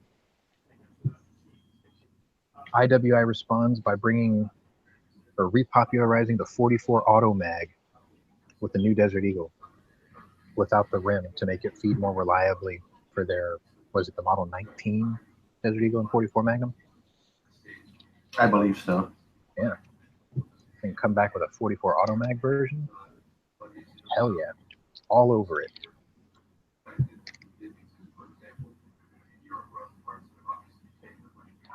I even got the marketing slogan. All of the goodness, none of the rim. Oh my god. That would work. The new Desert Eagle in 44 auto mag. Yep. The rim job you prefer. Oh my God. No. Just no. Just no. Yep. Fine.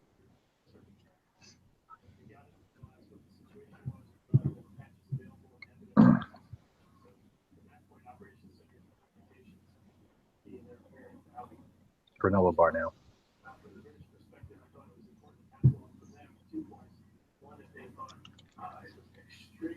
Getting the roughage.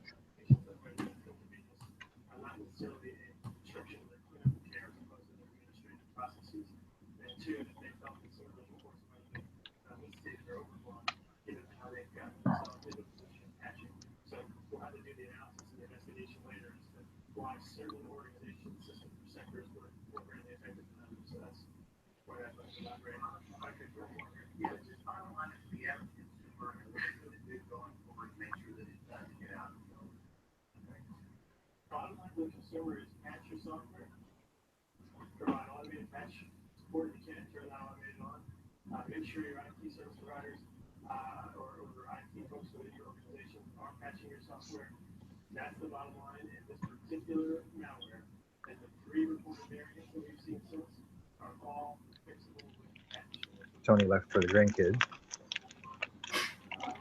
It's that hour. Poor Tony.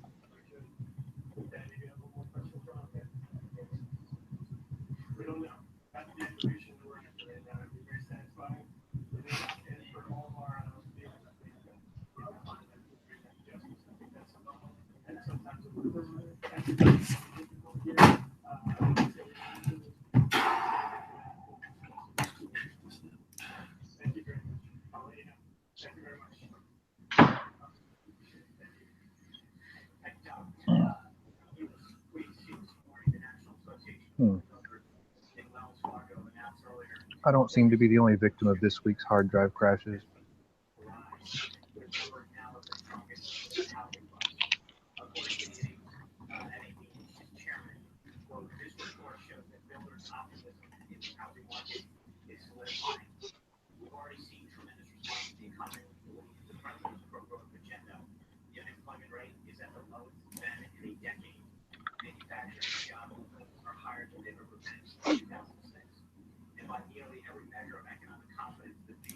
Nom nom.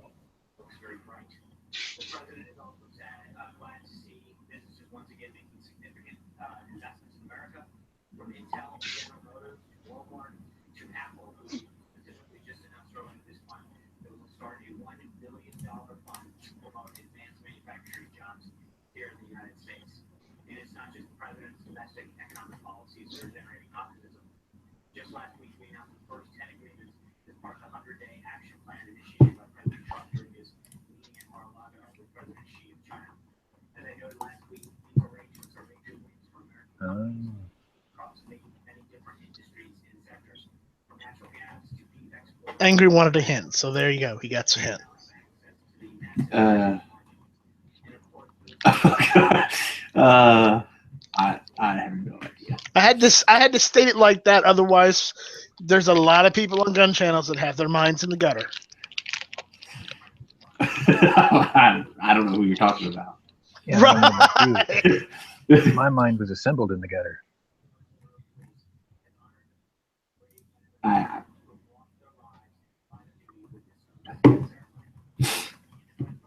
I have no idea who you could possibly be talking about. Nope. Slayer of Gun Channels dating? I don't know what you're talking about.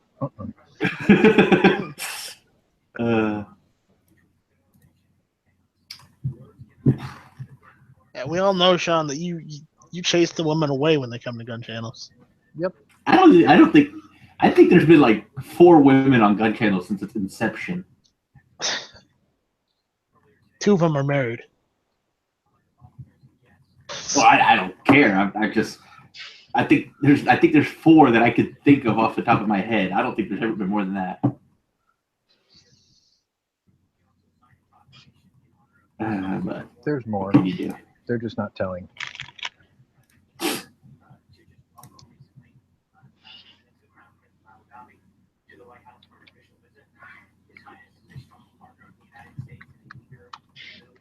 Uh-oh. Marine unit in Norway, the first to deploy with rifle suppressors. They're going to take somebody out.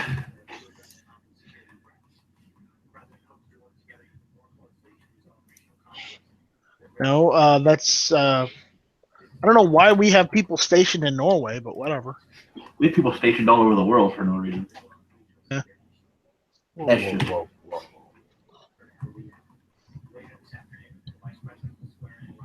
What do you mean? Whoa, whoa, whoa, whoa!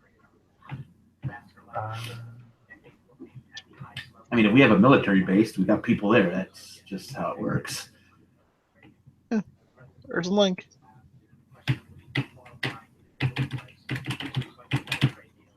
Marine unit in Norway first to deploy with suppressors.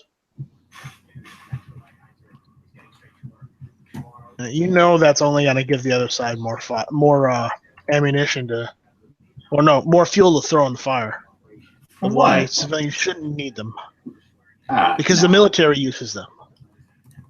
I mean, to use that argument that because the military uses it, civilians shouldn't have it.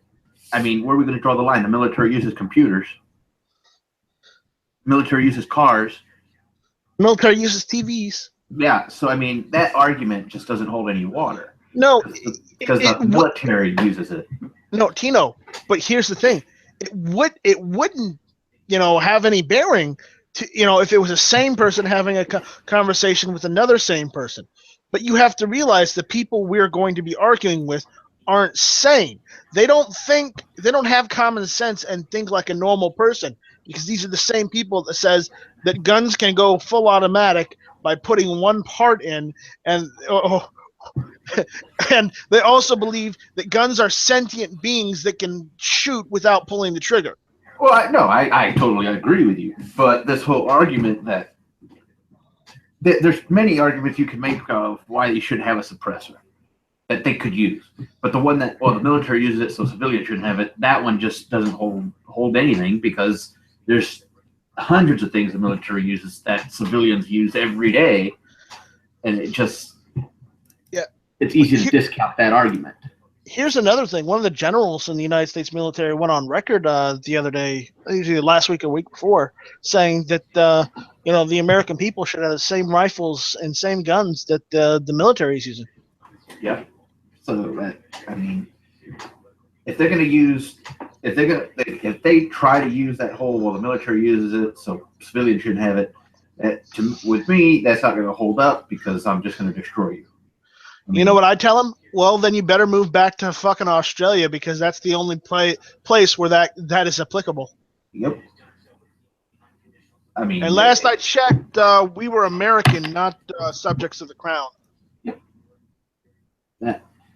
If you want to make the argument that we shouldn't have a suppressor, there's 20 arguments, 30 arguments, 40 arguments, or more you could make as why we shouldn't have a suppressor.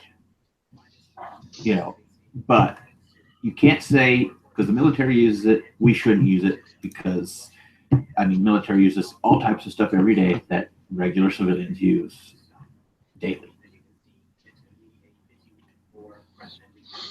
Military grade can opener. Can't have it. Well, that's exactly my point. You just can't. That argument doesn't work. Yeah, because I mean, think of all the people who would have to give up their GPSs and iPads. Yep. Once upon a time, military gear. Camel packs, fanny packs, give it up.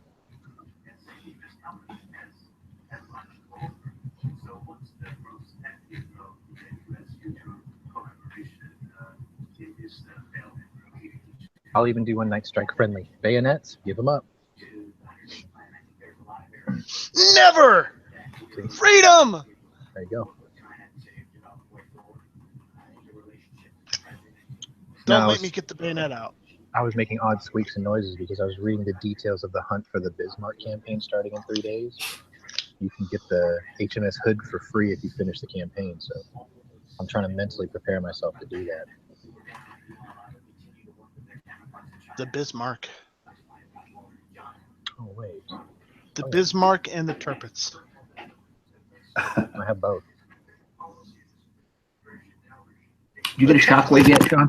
No, there's legalities issues again that everyone's talking about around here. Everybody's a lawyer.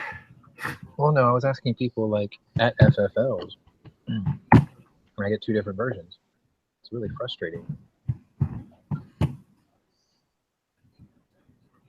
I think it's legal in Texas. It ought to be. Ooh, that battle scarred camo looks awesome.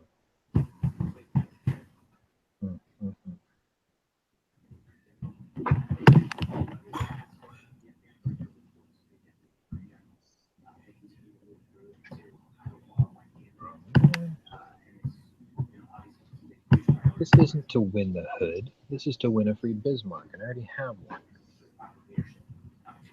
Weak.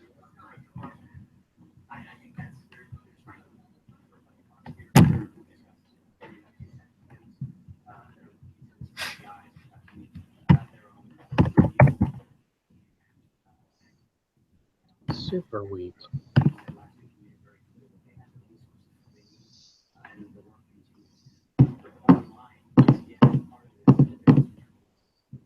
What are you doing?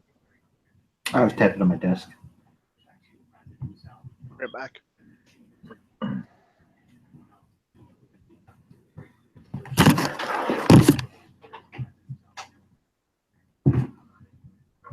The hell? You can win a Bismarck, but the last mission requires the hood, which isn't being given away. I don't know how this shit works.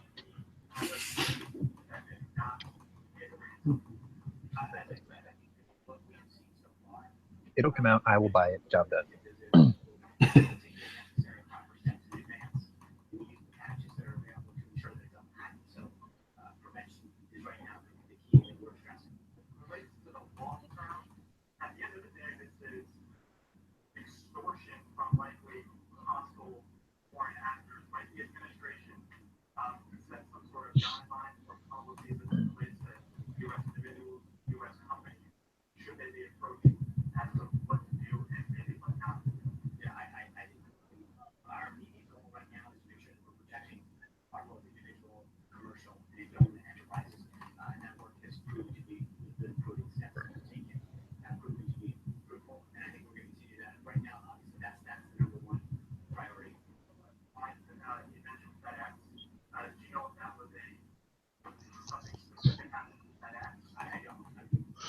There we go. Hey, Nightstrike. Oh, they're going to release the Enterprise too. Sweet. What's going on? They're releasing the hood and the Enterprise. Oh, God. 96 planes at your disposal. Ooh. The USS Enterprise. CV6, I think. You know, my friend was he was a nuke in the Navy. He was on the George Washington. He had to study the Enterprise that we just decommissioned. That was the one that was made back in what, 70s? Mm-hmm. Yeah. Anyways, they decommissioned it not long ago, and the issue is, you know how many reactors they had on that ship? 4. I thought it was 6. Is it? I don't know. I could be wrong, but I thought it was. So don't leave us hanging, Nightstrike. Hold on. I'm looking it up to make sure I get the number right. All right, because I thought it was 4, but it might have been more. CVN No. 65. It had 8. 8 Westinghouse reactors. 8 nuclear reactors. It has 4 turbines. That's what got me. 4 Yeah, screws, 4 turbines. It had 4 turbines, but it had 8 nuclear reactors on that thing. Yeah, don't tell me we can't put a reactor in space if we could put 8 on one fucking boat. Right? Well, they're not interconnected. You know, I bet they are for redundancy. I don't think they are. Oh, that was the carrier that they did the E = MC² pose for National Geographic on. I remember that. Enterprise, and it looks like they just struck it from the list in February 3rd, 2017. It's been stricken from the list. It won't be another 20 years before they scrap it. They might not scrap. Well, no, they probably will scrap it, but I would say that it is a waste to do that to the Enterprise. Well, they might actually, if they could find a buyer, they might just make a freaking museum ship out of it, like they did the. I was going to say the Yorktown, but I don't think that's what it is. No, the Yorktown is here in Charleston. No, I'm trying to remember which is the one that's in Corpus. Lexington.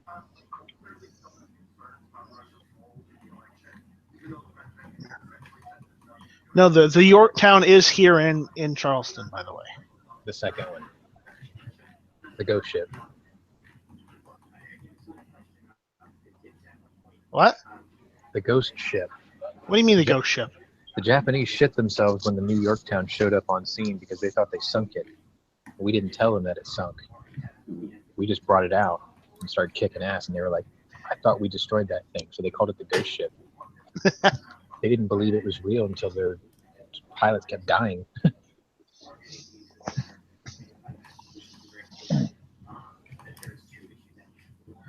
Yep. I've been there several times already. It's nice, but you know. What's the one that's more than New York?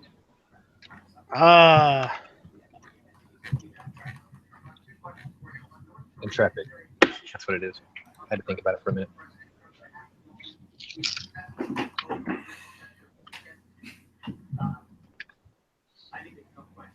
Yeah, it's just outside of Hell's Kitchen. So I think Daredevil actually keeps watch of it. For America. America. Daredevil Playground. Fuck yeah.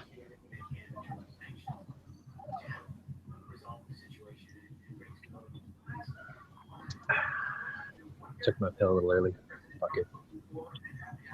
You know, I don't know if it's easier for you guys, but whenever I see a picture of New York, I always hope that it's a picture that is current day instead of, you know, from the past, because yeah, the whole towers thing. I like watching movies from the 80s where they showed like skylines in New York, but the tower's still there. Yep. Millennials, the later millennials don't get it. They're like, what? Like, what's missing in this picture? I don't get it. Of course they don't get it. They don't teach it in school. Like, take your smartphone, look up World Trade Center. You're assuming they actually get taught things in school anymore. You know, we all know Common Core doesn't work. Nope. No, they're all victims of Common Core and being fed Michelle Obama's garbage lunch program. I remember this had to be years ago, 8th grade, 9th grade. I would always get my history book and I would look for anything related to the World Trade Center. And I'd ask the teacher, you know, how far in this book we're going to get? Well, we only get about halfway through in the year. So we'd always stop at, like, you know, the Second World War or something. And after that, it was like, no, we didn't teach anything. After that, you didn't learn anything. But, I mean, when I was in school, hold on. Forget it. When I was in school, we went all the way up to, at the point in time, I think we went all the way up to Desert Storm. Nope, we never got that far. Yeah. Because they didn't do Bosnia because, well, when I went to school, it was like when I started high school, it was 1997. So we were just doing Bosnia. But it's pathetic how the lack of history is taught and dumbed down for people. The Bosnian War was just about over, more or less. Yeah, it ended in '98, I think.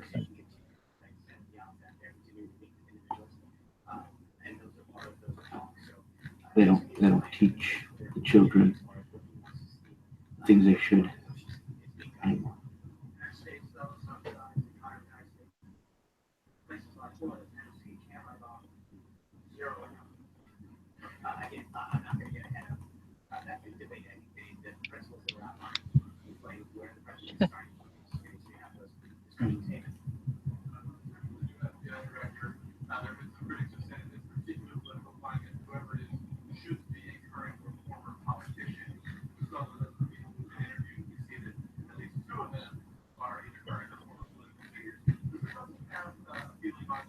So.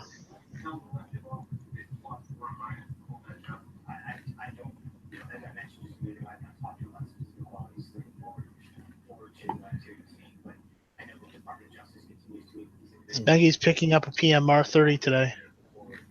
Finally. 5:30. See, I told you. That's going to be one of the topics tomorrow. If he likes it, that's his business. I personally don't. It was G's, wasn't it? Yes, it was G's. Yeah, it's pretty cool.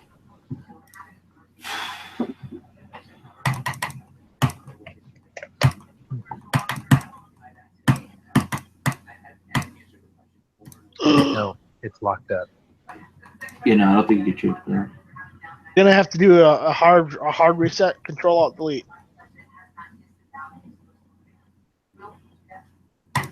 Oh, you're talking about me clicking randomly. I was like, wait a minute, what are they talking about? You need to upgrade that thing to version 44. I don't even know what version of Windows 10 I'm running, to tell you the truth. I just upgraded to version 44 Magnum. How do I check and see if I'm up to date here? Don't do it. I did it on Friday. It crashed my shit. You want to hear something infuriating? Chelsea Manning to remain in Army and receive health care benefits. That's bullshit. What was he guilty of again? Treason, wasn't it? Yeah. What is he really guilty of again? Well, Treason. All right. What makes him different than Edward Snowden, other than the fact that he wants to wear women's underwear? He didn't play the country. He hasn't been caught. He hasn't been caught. That's what. Yeah, that's the difference. He didn't get caught. I can't argue with that. That's flawless logic. Slam dunk. Snowden didn't get caught. That's what it was. Well, I mean, you asked what the difference was.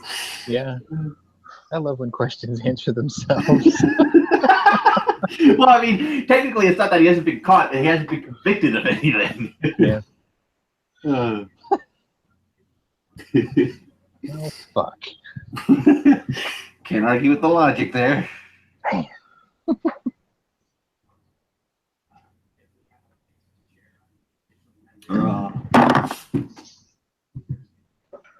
Here's something now. I'll be right back. I'm gonna go shut down something in the other room. All right, chalk one up for ISIS. They downed one Iraqi helicopter in West Mosul. Good job, ISIS. You got one. Now you've got about 300 or 400 more to go. I don't think you're gonna make it. That's a new number. What? I keep telling myself I need to change my ringtone, and I keep forgetting to do it. Yeah.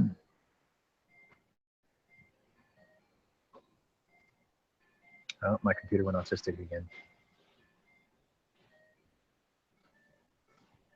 How's that any different than normal?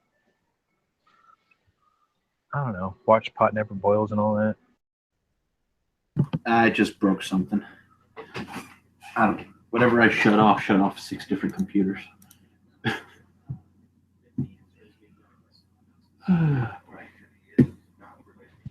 Oh, well, my phone wasn't reacting. Like, I picked it up and I couldn't hear a damn thing on the other end. Like, hello, hello, last call. Okay. Didn't shut my computer down, though. Mine's still frozen. But it shut down 6 other ones. Whatever the hell's going on. Okay, here we go. Started there. And we got work meeting.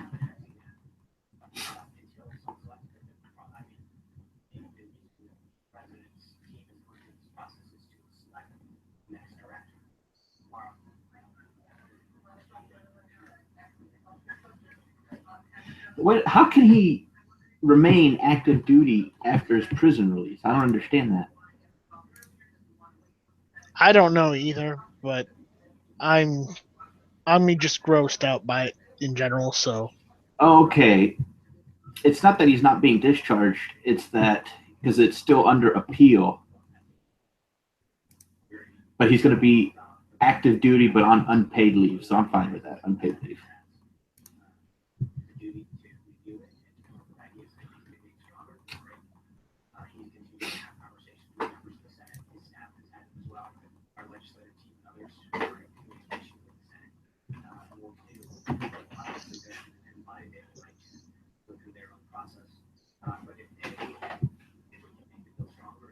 Oh, geez. Megan Kelly's working for NBC now? Seriously?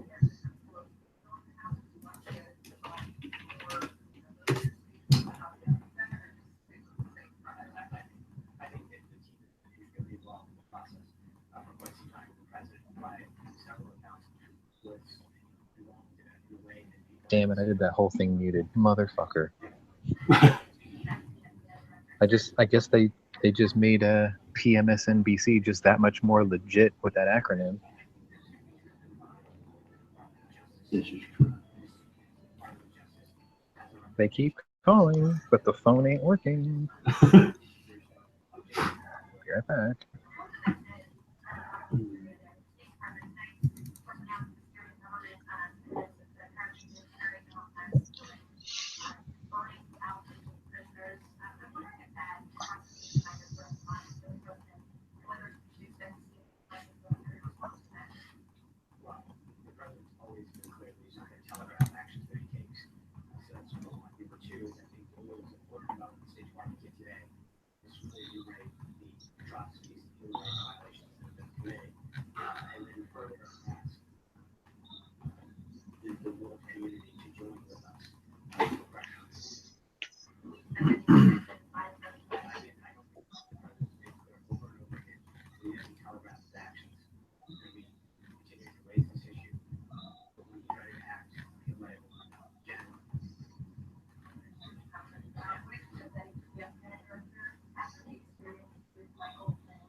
Wow, it finally made it through. My container is cleared customs. Woohoo! What'd you order? 50 stolen cars. Nicolas Cage had to do it in one night. Jeez.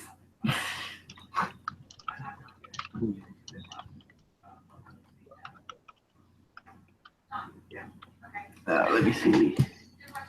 UPS tracking. There we go.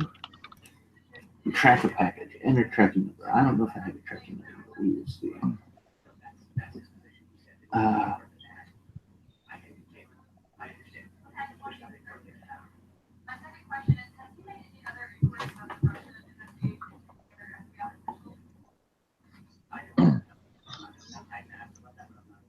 Let me try this number. One. There is nothing noble about a team that inevitably signs Colin Kaepernick. Yeah. He needs to be blackballed just like Michael Vick was.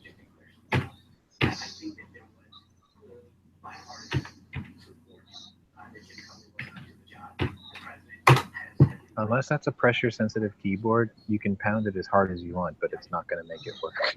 No. It's my computer's working now. I don't know. I finally got it working, but no, I hit heavy. I'm a heavy hitter. I just found it curious. Let's see. Scheduled for early delivery on Tuesday. End of day. Originally scheduled for Wednesday.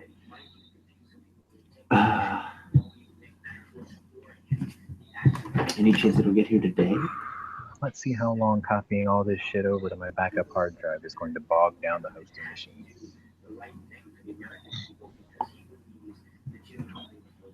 Watch, it's just going to go. If both our computers blow up, maybe we can get a deal on getting new ones. Preparing to copy. I love this. It's like Windows needs to find a faster way to calculate copies because it spends like the first 10 minutes of calculating how big the job I gave it was. Yep. Were you just talking about Kaepernick just because he came into your head, or had you saw something about him? No, I read a story, and it was basically an opinion piece about whatever team signs him is going to go under a lot of scrutiny. Because I just saw now popped up on my Fox Sports. Pete Carroll says Seahawks are interested in Colin Kaepernick. Oh God, they must want to commit suicide. Yeah, they used to be a good team. I don't know what happened here. Beast mode happened. Seattle coach Pete Carroll. Monday, both veterans are being considered by the Seahawks as backup quarterback options. Behind Russell Wilson. No, you don't need anybody but Russell Wilson. That's the problem, you see. Russell Wilson wanted to get laid so bad that he had to marry the girl he was dating just to hit that, and it's affected his game. It's like he should have stayed a virgin.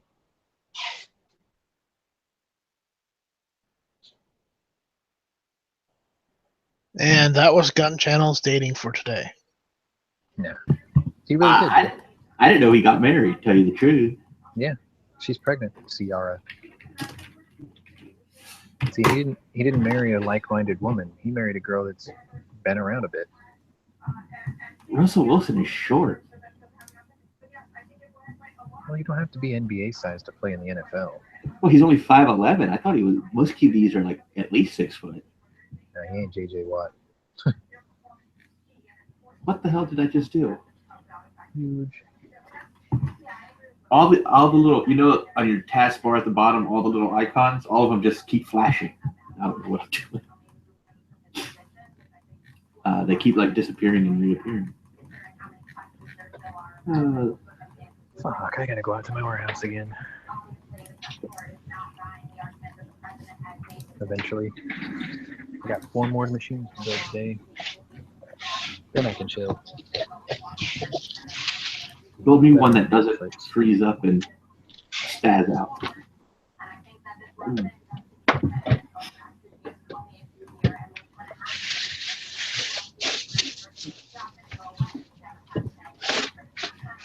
I'll be right back.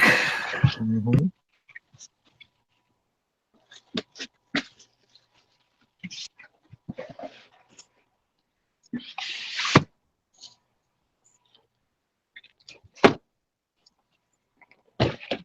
I'm going to experience the sound of a tape gun.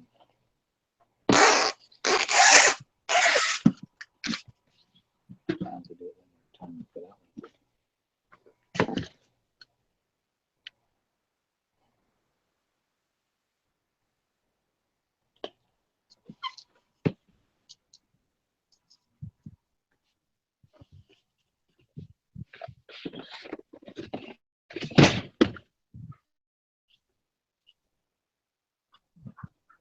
Oh, it is right there.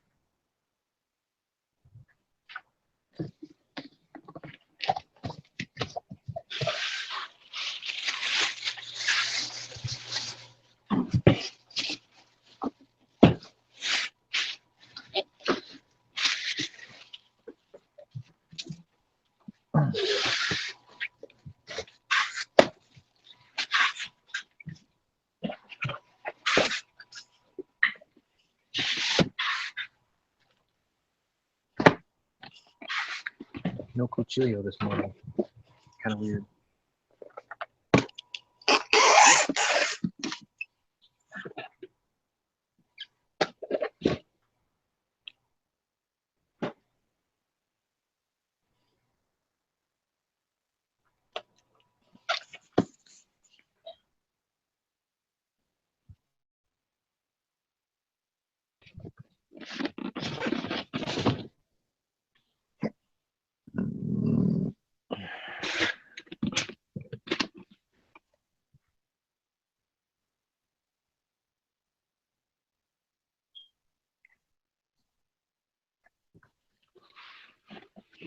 That's a bit heavy. Oh, shit. Let's not do that again, ever. 4 more. I'm heading to my warehouse. I'll be back soon.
Oh, nice strike left.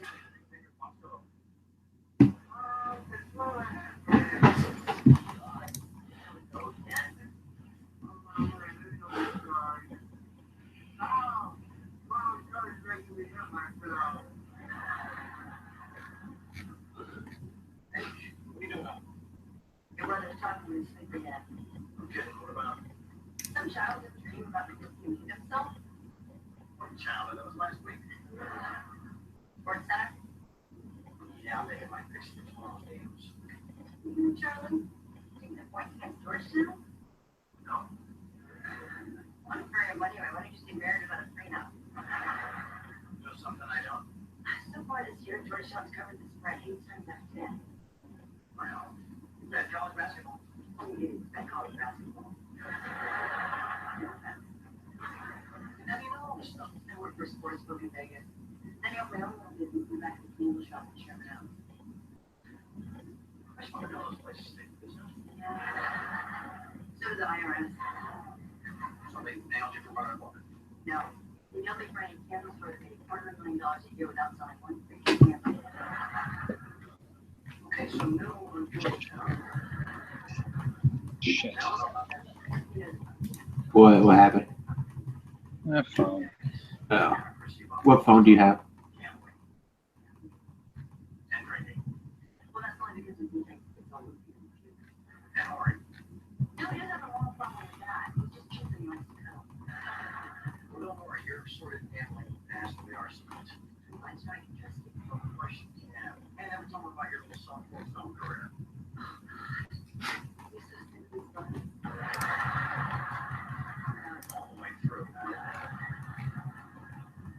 I'm very familiar with the geekery shops in the middle. You know, with the frosty gun. I was 19 and I'm like, almost immediately tasteful.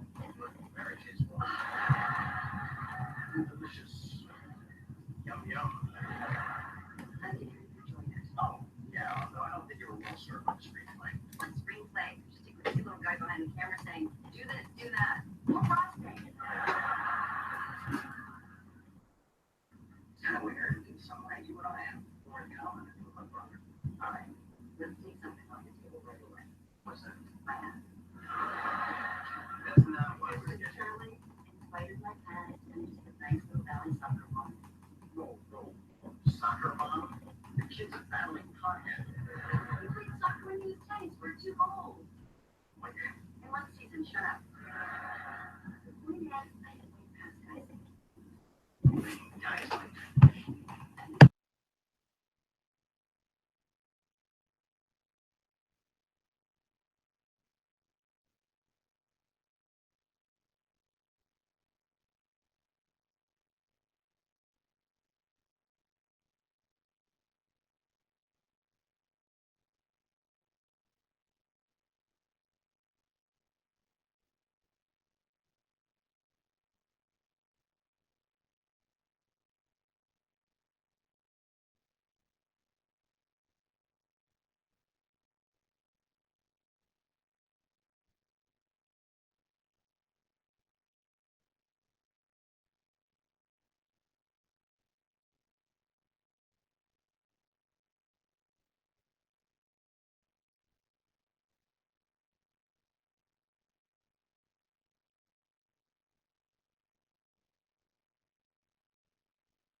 Oh my goodness.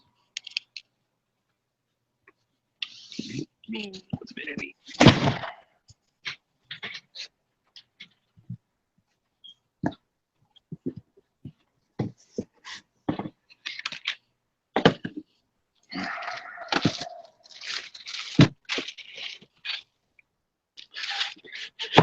Meanwhile, I guess it helps if I put my headset on and unmute myself.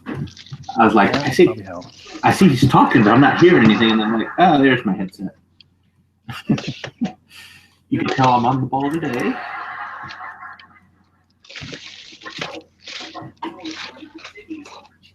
wow, that was interesting. Well, it sucks, but damn it, we just had a brownout. Wow, this is great. Because I have to get my machine up and running real quick, otherwise we're going to lose the stream. Almost burned it to the ground. Yeah. You're welcome. Come here. Clock's ticking, 5 minutes before shutdown. Oh, jeez. You might have together. I haven't scotch guarded yet. Like, I thought I closed my eyes for a second. It was pitch black in the room. This house? Maybe we're not ready to move in together, but I want you to feel like you can come and go without change. Wow. Well, thank you. In a lot of ways, this isn't just There the may key to be your a house. chapter 2 to this. It's the key to your heart. Man, how stupid my Don't machine get is. it up. Now listen. Still says we're live so far. Yeah, I'll get 5 minutes, I think. Okay. What would you say about inviting Judith and her? My ex-wife. You live right across the street, and her was always so sweet to me. Who's tripping on the chat? I think he's talking to you.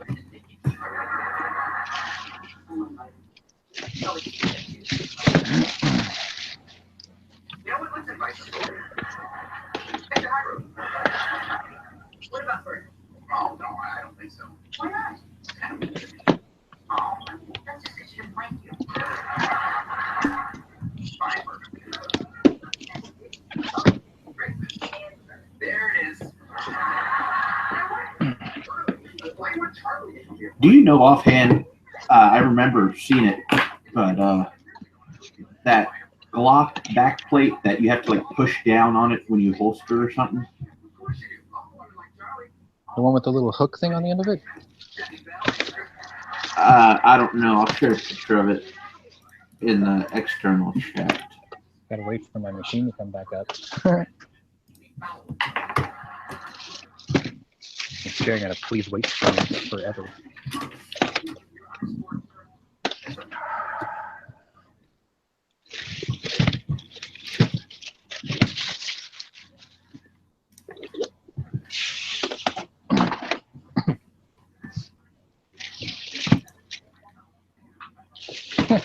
My phone system came back up before my computer did, which is useless because I can't check anything on the phone system. So, what's the point of answering it? El Camino Hospital. Oh, this ought to be good. Be right back. All right.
Wouldn't you know it, I come onto this thing and they're out here mowing the lawn.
All right, that's a little better. Can you hear me?